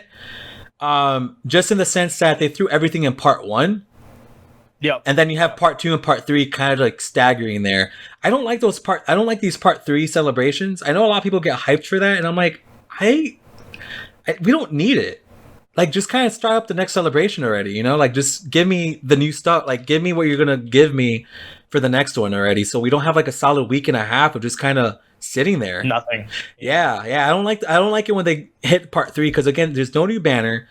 And part 3 and 5th year was an easy A for the LR, which they were really banking on. You could tell they were like, okay, this is a huge. You're going to be going crazy. It was cool, right? I mean, it was a very new to us, but let's be. I don't. How hyped were you when you finished the easy A and you used them? Well, what made me upset was that they purposefully made the LR with the easy A. So I imagine if they didn't give him an easy A, what he is now with the easy A is what he should have been when you got him to LR. You know what I mean? Completely agree. They purposely stretched out his stats, passives, and all that, so they could pump in an easy A, like introduce the mechanic and concept, which is fine, but it wasn't hype enough to get me to be like, okay, I'm so ready for LR easy A's. Yeah, exactly. And his easy A wasn't even that. I mean, it's good, but I haven't used them since then. Right, and like I said, I think like that they made the card with his easy A stats and passive in mind, and then was like, oh wait, no, let's make a shittier version and then just call this the easy A. If they just left it as just an LR, like you awakened him to an LR and this was it, I would have been happy with it. Yeah. But there was an expectation when you say easy A, then in my mind it's like, okay, it's gonna be a little bit better than the shit that we got. So, and he was just a little bit like, really, the buffs that he got weren't insane. Very minor. They were very minor. Yeah, so much so that I was like, why did they do this? It didn't make much sense to me. But then, of course, the easy after that, I believe it was the LR physical Gohan from Super Battle Road. Yep. Yeah, his EZA was fucking fantastic. That's an EZA. Yep. All these new, I like the LR Hercule EZA. Like they're doing better, but fifth year, I don't know what I can only imagine them at the office like, oh my god, yes, this is a fantastic idea. Everybody's gonna love this. Let's do it. Yeah. Let's, you see that they're like, you have one guy writing the passive down, like the normal passive, and like you said, they're like, hold on, how about we write a weaker one and make them wait 2 weeks and then give them the full passive? Yeah. That's really what happened. Yeah, no, exactly. So I don't know. Easy LRs were. I don't know. It's such a weird feeling because I'm not too hyped about them, honestly. Yeah, here's the thing. So we're accustomed to like the TUR EZA. I like my TUR. Yeah, I'd rather get my TUR EZA than these LRs, to be completely honest about that. Yeah, and then here's the thing. There's so many cards that need EZAs. That you're not even looking at. Whatever. Yeah, and like that's the problem. Right? And this is another complaint I have or criticism of the celebration is so far, and it seems like the celebration is going to end soon, there is no traditional EZA coming. Like no Dokkan Fest is getting EZA, no cards are getting EZA. And it's like, dude, you could EZA 3 cards a month or 4 cards a month, and in like 3 years, not even touch the entire set of SSRs out there. Yeah. Like there's so much you can do. I don't know. I just feel really like I wanted the like the Vegetos shouldn't got their EZAs, like the tech and the yeah, right. That's Zahid was talking about it a bunch of times. The STR Goku and the Int Vegeta, the base forms. Wow, yeah, they could have gotten it. The problem is they awaken from the Int Kid Buu metal. Oh, okay, yeah, okay. So we have to wait for Int Kid Buu to come out, and then wait for him to come back for them to get EZA. For a worldwide celebration, they should have just fucking dropped the Int Kid Buu EZA and then be like, hey guys, just farm it again to EZA the Int Vegeta and the Strength Goku. Hey, there's content for like a week and a half. Yeah, no, I would have loved that. I would have definitely loved that. It's like, yeah, there's some things that don't add up schedule, but at the same time, it's like if you just made one small change, you would get rid of all the criticism you're getting now. Yeah, so I'm looking at the schedule right now. So today's the 19th. Team Dokkan are saying the event's going to end on the 8th. So I'm assuming like Ultimate Gohan will come out on Global probably sometime between the 9th and the 11th. So we still have they have an opportunity of, I've talked about it a couple times on Twitter, and I kind of hope they do it. Every big celebration, we typically, since the 4th year, they skipped it the 5th year. I don't know why they skipped this, but the raid. I don't know why they've been skipping the raid, and that's such a cool concept to grind like 100 floors, get equipment, EZA a free unit, do that. Like last year we got Super Saiyan 2 Gohan and Goku, that the SDR card, and like he's not an amazing unit, but it was fun. I had a good time doing that EZA raid. Super Saiyan during the 4th year we had the Spirit Bomb Goku. Yep. And I don't know why they just add that. Why I don't get why Dokkan's so scared of adding more things, because like you said, I get their schedule, but they're not adding these, period, though. That's kind of like when I look at certain events and I just see them not using it, I'm like, okay, but what's the reason why you're not using it? You're not going to bring that during the Gohan celebration. You're not going to bring that during the Frieza celebration. What's going on with what's going on here? So I hope maybe in the next week we could get like a surprise data download. But seeing how Team Dokkan hasn't said anything, I'm expecting just 2 weeks of straight boredom at this point. Yeah. Like I'm sure like you've already finished all the Extreme Super Battle Road stages. Well, I mean. Actually, no. I've been super busy with work. That like. Oh, okay. So I got content for a little bit, but like if I wasn't busy with work and all this other crap I got to do, then I would have been easily done with all this stuff. So yeah, it's the fact that what's mind-boggling is they're taking away things to do instead of that's what makes me super like confused. It's like, why take it away? Like you set a precedent of this is how it should be, which is good. giving us more content is never a bad thing, right? And I think maybe they got a complaint like there's too much stuff to do, but like, look, man, it's either we like, need the that. thing about, well, here's the thing with Dokkan, it's very much more catered to casuals than say Legends is. You know what I mean? Yeah, like, you can be you have a much easier time just logging in, burning your stamp for the next like 20 minutes, and then wait, 6-7 hours to log back in, right? If you want to play that way. But if you want to hardcore grind the EZA or the new Prime Battle LR, yeah, sure, you could just burn stones and go through it, right? But it's kind of at your pace. But the thing is, I feel like you should always aim for the people that are hardcore about your game, because they're the ones who are more likely to spend than the ones who are just logging in every, Yeah, like they shouldn't worry about giving out more currency. And the thing about the raids gave 7 stones. Like the whole thing was, oh, here's equipment, here's that, here's this. This is my thought process on why they've changed, and I've noticed it after the 5th year mainly. I think Dokkan has this insane confidence that the player base is okay with whatever we get, as long as the new banner units are extremely valuable, amazing animations. And I noticed that with Vegeta and Gogeta, after I think the survey came out and people complained, because I remember a lot of people complained, I want to say from like March till literally now, you guys have been really busy on JP. I mean, the Tanabata celebration on JP was phenomenal.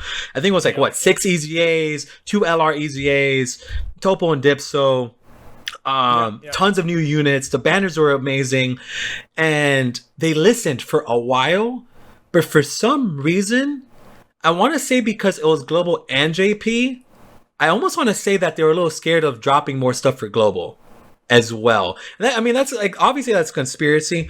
But I want to say JP's devs definitely listen to you guys more versus Global, because I want to say Global players are more free to play friendly. They're more chill. They're not as like vocal. They don't get mad as much. Like a lot of the guys that I get comments from are just, like you said, very free to play friendly guys. Like they don't really care too much. They're not really like, when they don't see an EZA drop, they don't lose it like the hardcore fans do.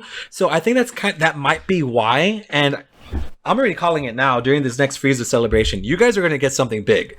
It's either going to be a new legendary Goku event with Frieza instead, which I've been fucking asking for that for the last 2 years. Like, drop something like that. You guys are most likely to get the physical cooler EZA, because it's going to be a Frieza month. Most likely they'll drop that. Probably 2 new easy areas. Like, they'll hook. It's after this celebration when I feel content's going to rack up on both ends, because I'm not sure if you've noticed on Global, but Global's missing 16 EZAs right now. Like, Global's missing a lot of content. So, all right, just to backtrack a little bit, the reason that I feel like you're not wrong, where they might feel confident enough that like whatever we put out there, they'll fucking eat up, right? Like, I think that's part of it too. But I don't know if you remember, but back in December last year, the game directors changed for Dokkan. They stepped down, and there's a transition period. And I remember when I was making the podcast with Talon and the guys, I was like, is this going to be a big deal? Like, if this is a big deal, we'll see the effects happen within the next 4 or 5 months. Oh shit! So, that's my conspiracy theory, is that the change in the game directors and people in charge, there's a transition. Like, they're still there, but they're slowly putting the new people in. And I feel like, okay, the new people are in, and then COVID happened, so shit really hit the fan. Like, this is my conspiracy. Like, the new people came in, shit hit the fan, and now we're fucked where we are now. So, like, I think. Then they put the survey out to be like, how are the new guys doing? And they're like, well, you guys suck because there's nothing to do. Like, fucking give us content. And like, maybe they're now going to start ramping stuff up again. Yeah, I think we're about to hit that period where we're going to start going. Like, I think the worldwide celebration was like an awkward time period. Would you agree that the Tanabata stuff might have been planned months prior? Yeah, so for those who... like, I'm kind of in the know, but they say like they have stuff planned out for 8 to 12 months out. Yeah, I know a lot of like, you could tell when an LR was made typically on Earlier. yeah, Yeah. which I don't think the new units. I think I remember Hydros maybe saying, or Kawhi saying that these units were actually made somewhat recently. I don't know about Vegeta, but I know the Vegeta and Buhan definitely I think were made a bit more recent. Yeah, yeah. So, the cards are made, obviously game development. It's made much in advance, right? So it's been at least in development for 6 to 8 months. Yeah, And so, just the concept now executing it might be like a month or two before. So they were physically made fairly recently, and so like their plan to me was like they had stuff planned, but the new game directors weren't sure how to go with it.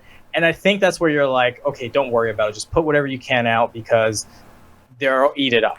That's where I agree with you. Like that mentality kicks in. But I think it's because of the fact that we have new game directors and they're transitioning.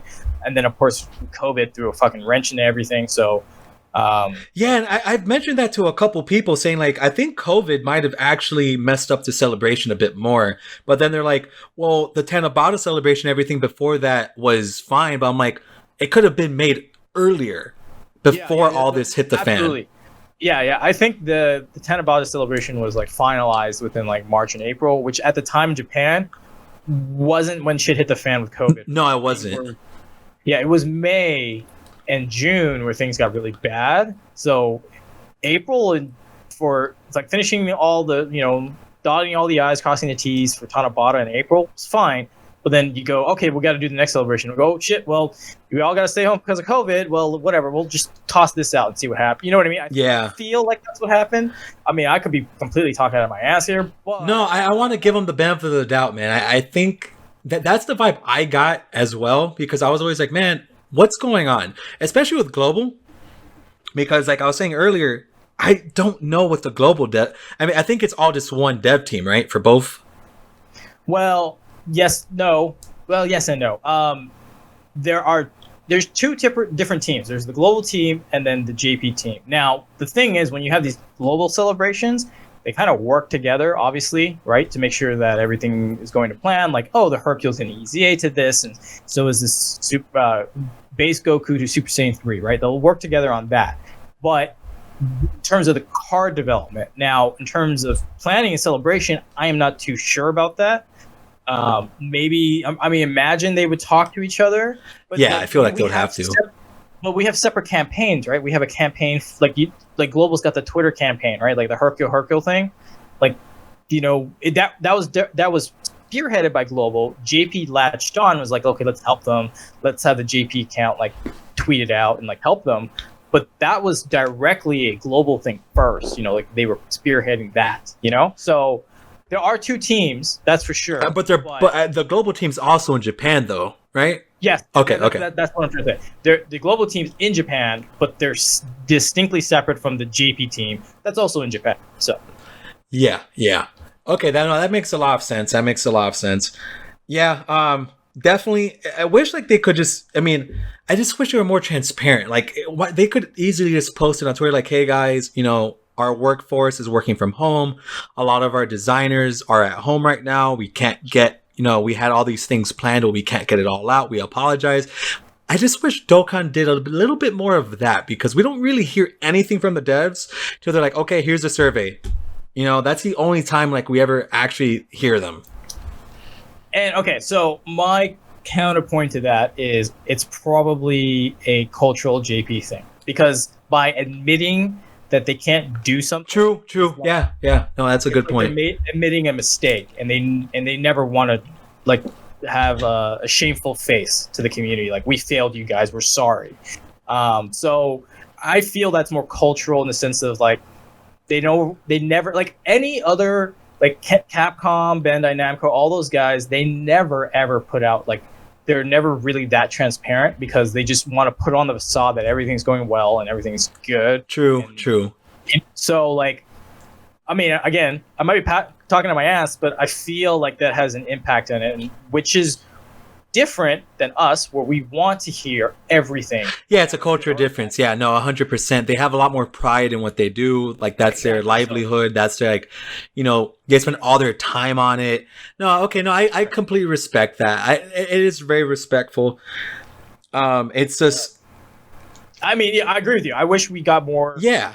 Just like sometimes, like, hey guys, like this and that. But again, I think that is a very American thing to do. Like we're very more apologetic. We'll, we express ourselves a bit more. Yeah, we're more open about our emotions and stuff like that. Speaking, we will talk about it. Good or bad, no matter how it's perceived. We call it brave that you come out and talk about something. But in Japan, it's kind of taboo. Like we don't talk about it. We'll just put your head down and plow through it. You'll get through it. Blah blah blah blah. So again, I feel it's like a cultural thing where we have certain expectations. Obviously, is very different than what they have, and that's where the culture clash may be. But in the end, they're gonna do their best because they want our money, right? So yeah, exactly. And would you say that they know about our complaints? I think they're aware. I mean, the Japanese people, like on Twitter, right? The younger crowd, like they don't have a fucking filter. They'll say whatever. Yeah. They'll meme whatever they, like, so for them, they'll definitely hear it. On the global side, I'm pretty sure they take note of it as well. Whether or not they end up doing anything about it, well, that's on them. But I'm pretty sure they recognize what we have to say. Yeah, and hopefully with the next upcoming celebrations, we'll definitely start seeing going back to that flow that we've had this entire year, because man, it was getting so good. Every month was crazy on JP. Yep. And now Global, I don't know, like, here's the thing about Global right now. Global is missing Raditz. They're missing Frieza and Cooler. They're missing Lord Slug and Goku. We need all those EZAs for the LR Super Saiyan Goku EZA, which is going to be hitting in the middle of November. The Gohan celebration is coming up, and then it's going to be the Gotenks and Buu. I guess during the Gohan one, they have time to throw like another mini celebration, which you guys did have that week of all those I think it was like a full week of every day was a different LR banner. I'm assuming I'm assuming that's going to come after Gohan. So I'm guessing fucking between Gohan and the middle of November, they're going to have to just go crazy with these. I don't know what they're going to do. There's a lot they have to add. And in November, you've got the Thank You celebration. Yeah, so exactly. Where, Golden Week for us and JP would be for you guys. The thank you. It's going to be the thank you. But a good thing you mentioned that. Look at that celebration. We're going to be glued to that celebration, as in we're going to get Dipsel, we're going to get Topo, we're going to get the LR Super Saiyan Goku, the 2000 Day Goku EZA at this point, the Broly EZA most likely. Well, no, I think was it Broly? He was the first 120. I think 17 came with Gohan, right? Yeah. 17 came with Gohan. Yep. Yeah. So all those EZAs are there, so they really have basically 2 celebrations to get 5 EZA areas out, which I guess in hindsight isn't that bad. But I'm ready, and I'm sure you're gonna be ready too. For all the global players, they're gonna be like, "What are you talking about? What do you mean we have to have all those units done?" Yeah. Frieza, Cooler, Android 13 from the Bob. Who is that? I'm expecting that, and I've posted it, and I've been like, dude, this is coming. Like you guys got it. We've had ample. I've had Cooler Rainbow since I heard. Since we found out about LR Super Saiyan Goku on JP. JP, yeah. So I rushed to finish everything, and I'm ready. I'm ready to see global players fucking destroy Twitter about, what do you mean I can't easy LR Super Saiyan Goku? I'm getting ready for that. Yeah. And that's kind of why I kind of wish they kind of didn't drop Raditz. So Raditz came out on Goku Day in JP. Why didn't he come out in global? I don't understand that. Like that. Yeah. The thought process on that. The global team sometimes with their scheduling, I think, honestly, I know this is going to sound very weird and controversial. I think the global exclusives really screw that schedule up a lot. Me too. I've been asking them. I will always say it. Do not add global exclusives anymore. Just don't do it. We don't need it. Every global exclusive you guys add sucks. Besides Go Bros, and you had Goku was about a week before, so I'm not going to really count him in too much because it was really not too much of a difference. But the Kaioken Goku I like a lot. I think he's a fun unit, but he's not in the top 10 range. Yeah, when he first came out on Global, everyone was like touting how great he was, and then I actually got to him on JP. I was like, yeah, he's okay. He's kind of mid actually, until you get his Spear Bomb off. You see, but I love that you just said that, because that is something. That's the same reason why I want Global and JP to be aligned. Because check this out. Absolutely. You guys got Gotenks and Boo at the end of April. We're getting Gotenks and Boo at the end of October, first week of November, and between this time period, everybody on JP is already saying, they're okay. That's what's going to happen. And everybody's going to be like, oh, I got to summon, I got to skip Gohan. And they're going to get these units and be like, what's going on? Yeah. And that's kind of like the shitty thing that happens with being behind. Because like there's benefits to us. Like we could plan out our stones and shit like that. Yep. But for an example, when Kefla came out on JP, she was a dog. Everybody was going crazy about Kefla. It was like, oh my god, everybody was talking about her. She's awesome, fucking super broken. A couple months later, Gohan comes out. You forget who Kefla is. Yeah. And that's kind of like the shitty thing about being on Global. I like being able to see the schedule, but I just kind of want to be part of the same hype when like everybody gets a unit at the same time versus we get a unit a couple months later where Truth is being like, oh, he's mid, which Gotenks and Boo, I think Boo has gotten, Boo's amazing after the Link update. It's more so Gotenks, because Gotenks is having that 4 key and having a 70% chance to do the additional for 4 turns versus Gohan being able to get that greatly stack every turn. Like you see what I'm saying? We're getting older units at this point where a new unit, it's like already has that built in him, and it's much better. And I think that's the issue that we're currently having on Global.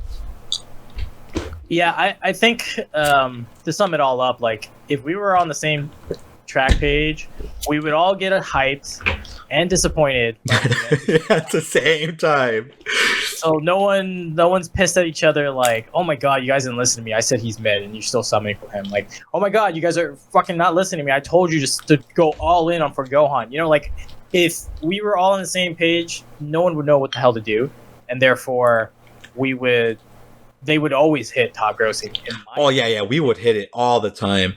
Like that's the thing. Like I don't get it. Like, but to their credit, I think the reason why they don't do that is because they have very distinct schedules for JP and Global in whatever way. The problem is they're starting to introduce, like I said, with the Global First. Yeah, the Global First really kind of put a damper in it. Through the train. Yeah, because then nobody knows what to say for Global, right? Like that's the advantage. Like Goresh, I ask him, why do you not play JP? He's like, well, one, I play on iPhone, so it sucks getting iTunes gift cards. Yeah, it's a pain in the ass to get the gift cards. It really is. Yeah. But two, he likes to know what comes out ahead because he can plan his stones. Even though he's a whale, he can at least, like I only will spend 1,000 stones here instead of 5,000, right? Sure. Like that's good.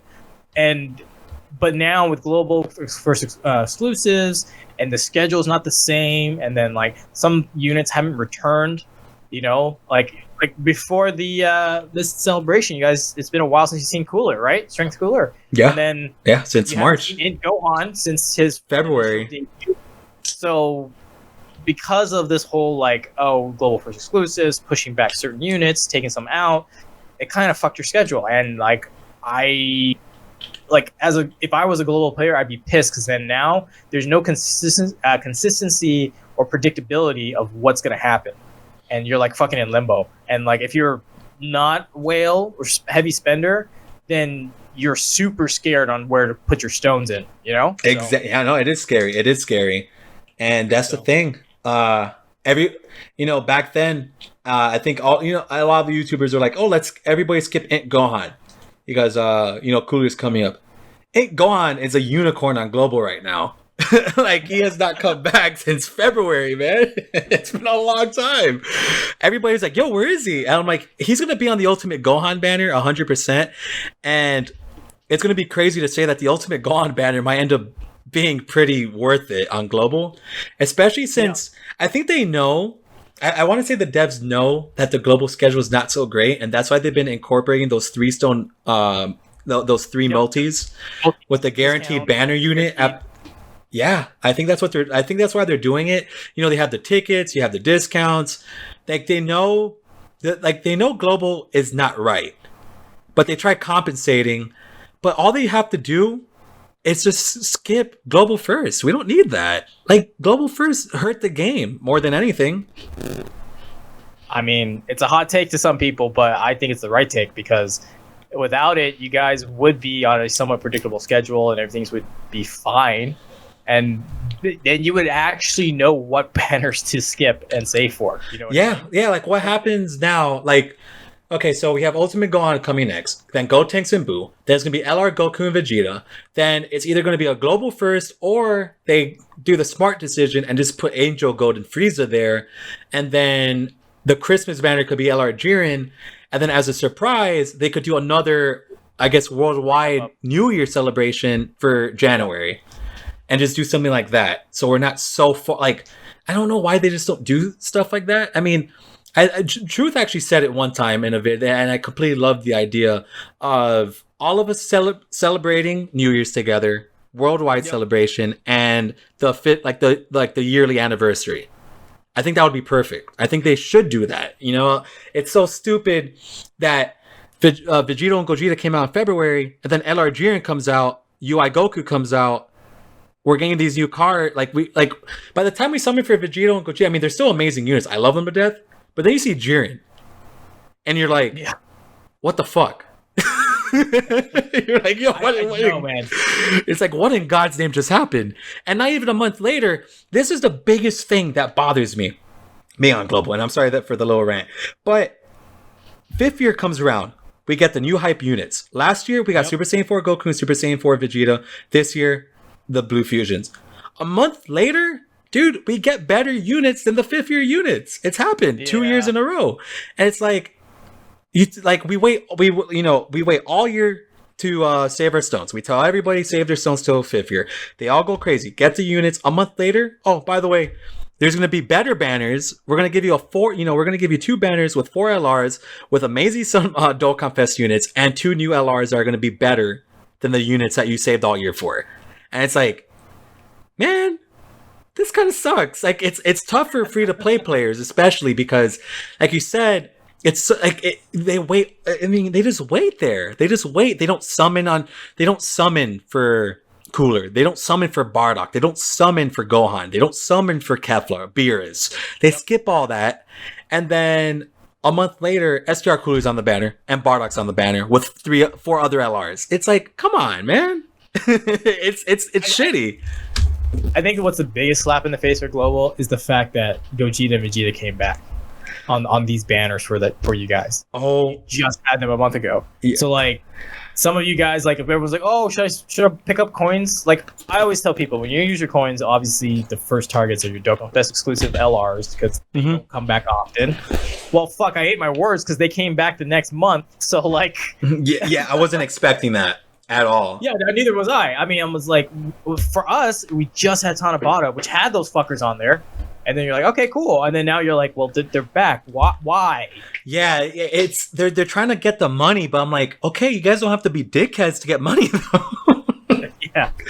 I go, so, look, just to wrap it up real quick. I mean, like, I agree that if we were on the same track, this is how it would go. Global will no longer celebrate their anniversary in July. They will celebrate it in end of January, February, like JP does. And then instead of August being the worldwide celebration, you use Global's 5th or anniversary date, the beginning of July, as the worldwide celebration. And then we all celebrate New Year's together. Like, if we were on the same track, we wouldn't have any of this bullshit going on. We'd all be on the same thing. The only difference is literally the language. That's it. You know, like I used to be a Global main. Like I started I started Global May of 2016. Okay, before the first year anniversary. Oh shit! Yeah, so you're an OG. Oh yeah, I've been around for a while. Sick. I got cucked super hard on Strength Gogeta's banner. That was the first year anniversary banner on global. The rates were supposed to be 5%, but then they tuned it down to 3%. And this was before you had to state anything in game what the rates were. So, and the only reason we knew they tuned it down was because Laughing Man, there's a guy named Laughing Man on Reddit, and what he'd do is he made a bot that constantly made new accounts and then would pull, and he would take all those stats and put it in a spreadsheet for all of us to look at, updated in real time, so we know, okay, so pulling Gogeta was a 0.7% rate. Wait, why the fuck is it now 0.5? Oh, you're and kidding. Then you looked at it, and it shifted literally within the first like 3 days of the banner. It went from like 5% SSR rates to 3% for featured, and you were like, "What the fuck happened?" And so yeah, that banner like broke me on global. I was like, I'm done with this. I'm gonna go to JP. And at the time, it took me a little bit, but I got to JP because JP. I joined when they dropped Buhan in Buhan. I was like, okay, if I'm gonna go in on a banner and join and like dive right into the JP, that's the one. And I've been a JP main ever since. But Since yeah, damn. yeah, since it's Buhan, dude. And how hard did he go for how hard did he go for him? Okay, well, this is back in the day before potential system, so you just needed the one copy, right? Okay, cool. So you just got the one, and you're like, all right, I'm good. Yeah. So this is back then. Dupes were just SA fodder. They were not anything else. And so I think I'd spent like 800 stones to get Buhan, but I eventually got him, right? And then, that banner was fucking awesome because it was all like monotype. So he was int, and then so featured on that banner was like Janemba, and not Vegito, Ultimate Gohan. He was int type 2. And whatever. So like I pulled everything off that banner, and I had a functional mono inting. So that's why I was like, fuck yeah, this is great. And that time, like Buhan was so good. Yeah, like, wasn't him and SKR Gogeta like the best units in the game at the time? Well, Vegito, AGL Vegito was the best unit. Oh yeah, for, like, that was the okay. That was the year before the AGL Rose and Physical Vegito, right? Yeah. Okay. So like the 70%, like the first banner that dropped, I remember because I was just paying attention. I wasn't playing JP, but I was paying attention. It was AGL Super Vegito and Physical Broly. Like they were fantastic. Obviously, AGL Super Vegito was the better one because of the counters. Counters were just so broken. Like you could take two leads of Super Vegito and then a bunch of like R AGL units and still beat a ton of events. Like that's how good they were. Fuck, the best unit on an AGL team was Murasaki, Ninja Murasaki, the R fucking unit from the World Tournament. Dude, that's such a different time. You know why? Because he was the only sealer on AGL until we got like R Oceanus. And then like she sealed, and that was like a better unit because of like shocking speed or whatever. But like you put Ninja Murasaki on rotation to seal the guy so Super Vegito could counter everything. That was it. That was a strategy to beat every unit in the game. And like techs emerged. Okay, so after the 70 elites came out, then you had the 50%, right? You had AGL Rose and then Physical Vegito Blue. And then right after that, you had at the time they were one key 70% Merge Masu and Int Trunks, Race Trunks. Okay, AGL Super Vegito was so broken that the Merge Masu, who's tech, right? They made him super multiple times in the turn so that you could no longer bring AGL Super Vegito to beat the shit out of that stage. That's why that mechanic exists, is because AGL Super Vegito was so good that like you couldn't seal them and you couldn't you had to eat the super. You know what I mean? So, Yeah. Like that was a strategy. Like, okay, well, people better take some fucking int units because don't take AGL anymore, all right? That we don't want to see any more Super Vegitos. But yeah, man, like the game back then was a whole different landscape. Like again, we had no crits, additionals, dodges. It was just straight, and I don't even think all of them were 120 yet, right? Yeah, no, 120 happened. Like, okay, so the potential system dropped about a little bit after physical Vegito Blue and AGL Rose dropped. So like, it was so weird because I was just so used to just getting the one unit and dipping, and now I was like, well, I kind of need a couple dupes. Yeah, you're like, damn, I need some crit now. I need some. Yeah. What? Yeah, no, that's the mentality now. Yeah, and the thing is, like, at the time, nobody knew what the fuck was going on. So like, I think at the time I kept unlocking top right because that unlocked the attack like core, you know, the orb that you like, the big one. Oh yeah. But obviously now we know top left and bottom right is where you want to go, because that has the potential for crit and whatnot. But I didn't understand that. I'm like, why do I want to crit? And then it wasn't until I saw, and this name's gonna fucking take you back, Living Ichigo. I was literally gonna mention that everything that you're talking about. I'm like, damn, this was during the Living Ichigo era. Yeah, and so when Living Ichigo showed me his Strength Omega, double supering and double critting and one-shotting a stage, I was like, okay, I need to go back to crits. Yeah, it just opened up you're like, wait a second. Yeah. It just changed everything. Like, just everything. I was like, what the fuck happened? So, yeah, anyways, talking about nostalgia, those days were definitely interesting, to say the least. Yeah, no, I mean, I didn't get to start that early, because that's when I was like really into Bleach, play Brave Souls. That was like my game. Yeah. But then when I got to Dokkan, like in the UI and Jiren era, I want to say, bro, the most fun I've ever had in the game was that year. Was the 3rd-year anniversary when you know, the fusions dropped. I want to say that was so, like the 250 million celebration with AGL. We all hate him. Yeah, we all hate Goku now, but at the time he was like the fucking bee's knees. Everybody was like, holy shit, I need that card. Like, it was so cool. And then LR Goku Frieza dropped. You're like, oh my god, what the fuck is this? You know, it was so different. I think now, in a way, I've kind of like, some days I feel like we're spoiled because every new unit now is like always tremendously broken. And even if you get shafted on one banner, you could skip it and buy them later. And the next banner, you pull a new unit that's going to be better than they are. Because I mean, it's a gacha. I mean, it's a gacha game. It's always going to be like that. Like, yeah, power creeps. The reason they can sell you something is because of power creep. Right? Yeah, exactly.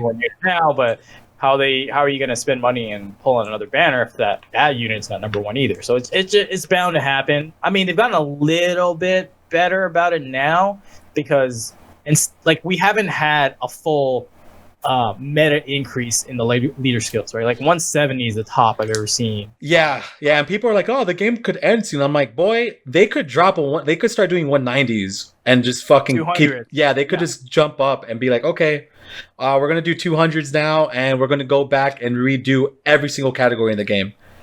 And there's over 50, so yeah, you guys are gonna be busy for a while. Yeah, so like, I mean, back in the, like, when I was playing, you know, before the first year, that was like the 3 key and plus 3,000 attack meta, oh my god, right? not even the percentage.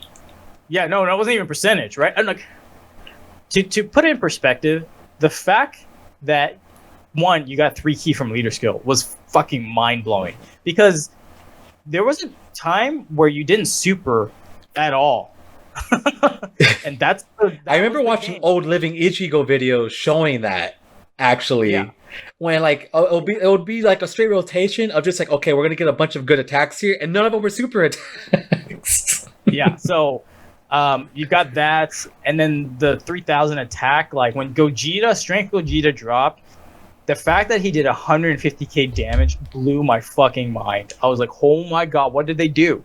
Because like you practically one shot everything, and the fact that he's super effective, I was like if you didn't pull Super Gogeta, you were removed from your friends. You weren't on my friends list, and I wasn't on their friends list. Like, that's all you saw. Like, you think the friends list looks shitty now? Back then, it was just all Strength Gogeta.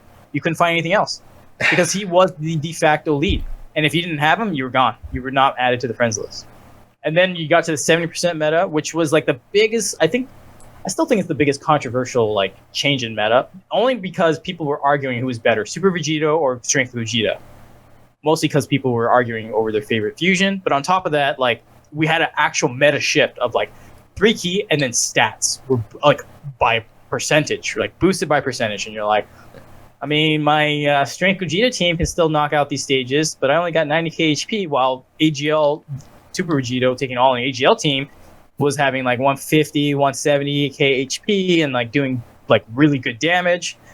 Yeah, so like, look, there's a lot of meta changes we've had in the past, and they were very fast because the 70% leads only lasted 6 months. Yeah, I think they already had the idea of what they wanted to do after they did the 70s. Yeah, and then when they got to the 120s, that lasted not even a year either. It was about 10 months, maybe? No. A unit, 2 units a month, right? Typically? Yeah, it was a new Dokkan Fest every 2 weeks. That's what it was. Yeah. And it lasted, it was 6 months because Super Saiyan 4 Goku and Vegeta dropped for the second year.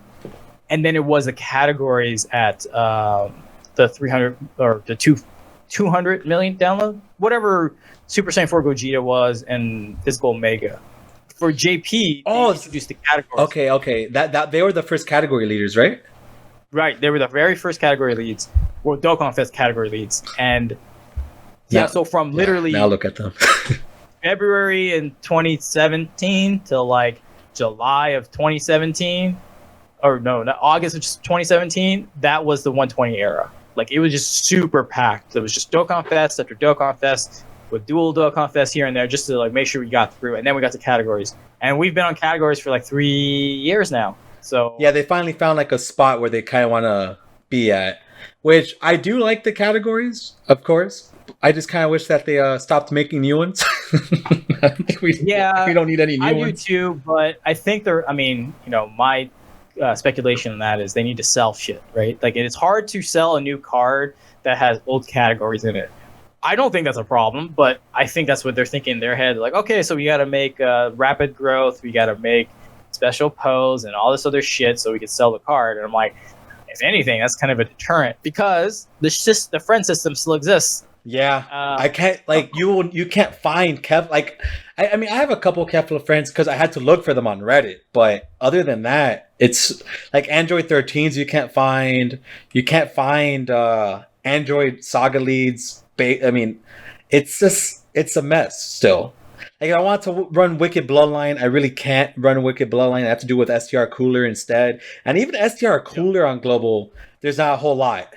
The Super Saiyan 2 Goku and Vegeta you hardly ever see, which, I mean, Goku, I mean, he's not the greatest leader, but Vegeta I like using for sure. Yeah, Super Saiyan 2 is a great team. Yeah, no, it is. It's super fun. And that's kind of like, I don't know, I kind of just hope that at some point they take a break from, or, this is what I actually really hope that they could do. Not go back completely to mono teams, but start giving, okay, if you're going to do a new category, do a mono as a secondary. Like, yeah. Like, you don't have to do it all. Like, okay, maybe not on Dokkan Fest, but I kind of missed it when they were doing it on LRs. And I'm referring to like the 3 key 120% because we've only have 3 LRs in the entire game that do that. I think it's 4 now. It's the Super Saiyan 2 Gohan, Cell, and the Super Saiyan 4s. There's still so many. I mean, we still have a couple categories, especially Extreme Tech, man. Extreme Tech needs it so desperately. So there's certain things that I wish that they actually focused on versus, all right, guys, here's rapid growth. They give us, like, Otherworld Warriors, we needed the category, but I think it needs help. It needs so much help. Yeah, I mean, we're getting 2 new units on it. I mean, LR Super Saiyan 2 Vegeta's finally on it, and this new this new Angel Frieza is going to be on it. But it's like, come on, give me some more, man. I like that arc. Yeah, you know what it needs? It needs like EZAs for Paikwan, and then the physical Kaioken Goku Super Saiyan 1. That would be cool. Like, they need EZAs really to put them up in the meta, and then they'll be relevant. But the problem is, how many people are gonna fucking run Super Saiyan 2 in Goku? Not many people even have them. Yeah, so that's where the thing is. Like, I know they need to buff it, like they do, but how often I'm gonna run it? That's kind of where I'm like, they need to just fix this shit with the friend system. Yeah, dude. Like, the way it's crazy how like Hydros was able to figure it out before they figured it out. Yeah. Like, just give No, us the option of let us mirror whatever lead that we have. Yeah, I didn't like when I tell people, it was like, well, then that'll like negate the purpose of the friend system. Like, no, it'll be in addition to the friend system. Like, if I can't find a super foo for Dragon Ball Heroes team I want to run, then let me spend 50 friend points to mirror my lead. Like, make it a detriment where I don't have to, I have an incentive to still use my friends, you know? So that's what I tell people. Like, just let me spend friend points to if I'm so desperate to find a lead. Otherwise, if I can ask my friends again, or you know what, let us have the option to put out 10 friend leads. You know? Yeah, let us put up more. And the other thing too, just to add on to basically, arguing with the people who are like, no, we don't need that. Hello, what happens if I have a 55% Android 13? I'm taking on Extreme Super Bad Road, and I have a bunch of whale friends. I'm not going to take the mirror. I'm going to look for my whale friends. Like, the friend system is not going to be obsolete by any means, because not everybody's going to be rainbowing every new unit that comes out. You're still going to be wanting those rainbowed units for, Extreme Super Bad Road mainly, Legendary Goku events, stuff like that. But like you said, if I want to use Fu, I should be able to use Fu. And nobody's going to have him up, ever. Yeah. You'll never find a Dragon Ball Hero lead, ever, period. Like, I've had him since he came out, but I've never put him up. I put him up I put up whatever new unit comes out. That's it. I just change it up like that. Once I get Ultimate Gohan, I'll put him up. So it's usually the case, and until my friends ask me, hey, can you put up a specific lead? I'm like, sure, I'll do it. Yeah, exactly. But the thing is, none of us, unless there's a way for me to communicate with like the random fucking people I have on my friends list, I have no way of, expressing what I need and want from them, So yeah, you don't know all these people from your friend list. I don't know these people. I don't know who the fuck half of these people are. It's like, sure, it's just some guy I found like 4 years ago, and I just haven't been too late. I've been too lazy to just remove them. Sure, they've been here forever, but yeah, I don't know, man. There's a lot of like, look, just to wrap up stuff because I do gotta take care of some stuff here. Oh, you're good, man. You're good. Look, I love Dokkan. I've been playing it for 1,500 days now. I think I'm almost close to 1,500 days. So Sick. I've been playing it for a while, and enough so much that I decided to go into content creation and dive into the community. Of course, it's got its flaws. Nothing's perfect. But for the most part, I think they're heading in the right direction. And the fact that a gacha game has lasted 5, almost 6 years now blows my fucking mind. It like most gacha games don't even last more than 2 to 3 years. So the fact that we're at year 5, heading on to year 6, it shows you that we're not slowing down. No. So look, I'm not saying you have to monetarily invest, but if you want to invest your time, I think this is a fine gacha game to get yourself into. There are also, always different ones out there, different flavors. But like I said before, I mean, I think what makes Dokkan so appealing to people is it has a casual side to it, but there's obviously a very hardcore side that you can definitely explore. And so it runs the gamut of people, and that's what makes the community so big and so beautiful to like interact and like, have fun with. Like, I wouldn't be talking to you if I wasn't playing Dokkan. Yeah, exactly. I wouldn't be here. Well, we wouldn't be here right now. Yeah, so exactly. no, it really does bring a lot of people together, man. And I definitely love the game as well. But no, you're good to go, bro. I can't. We've talked for 2 hours and 17 minutes. Yeah. That's where we're at. So we could go ahead and cut it. Again, bro, thank you so much for coming on. It was a pleasure. Hope we get you back on. Yeah. When my schedule clears up, I may bring a special guest, and we can all get more deep into the No Juice and shoot the shit from there. So for sure, man. For sure. All right, man. All right. So you guys have a great one, and check you guys later. See you guys.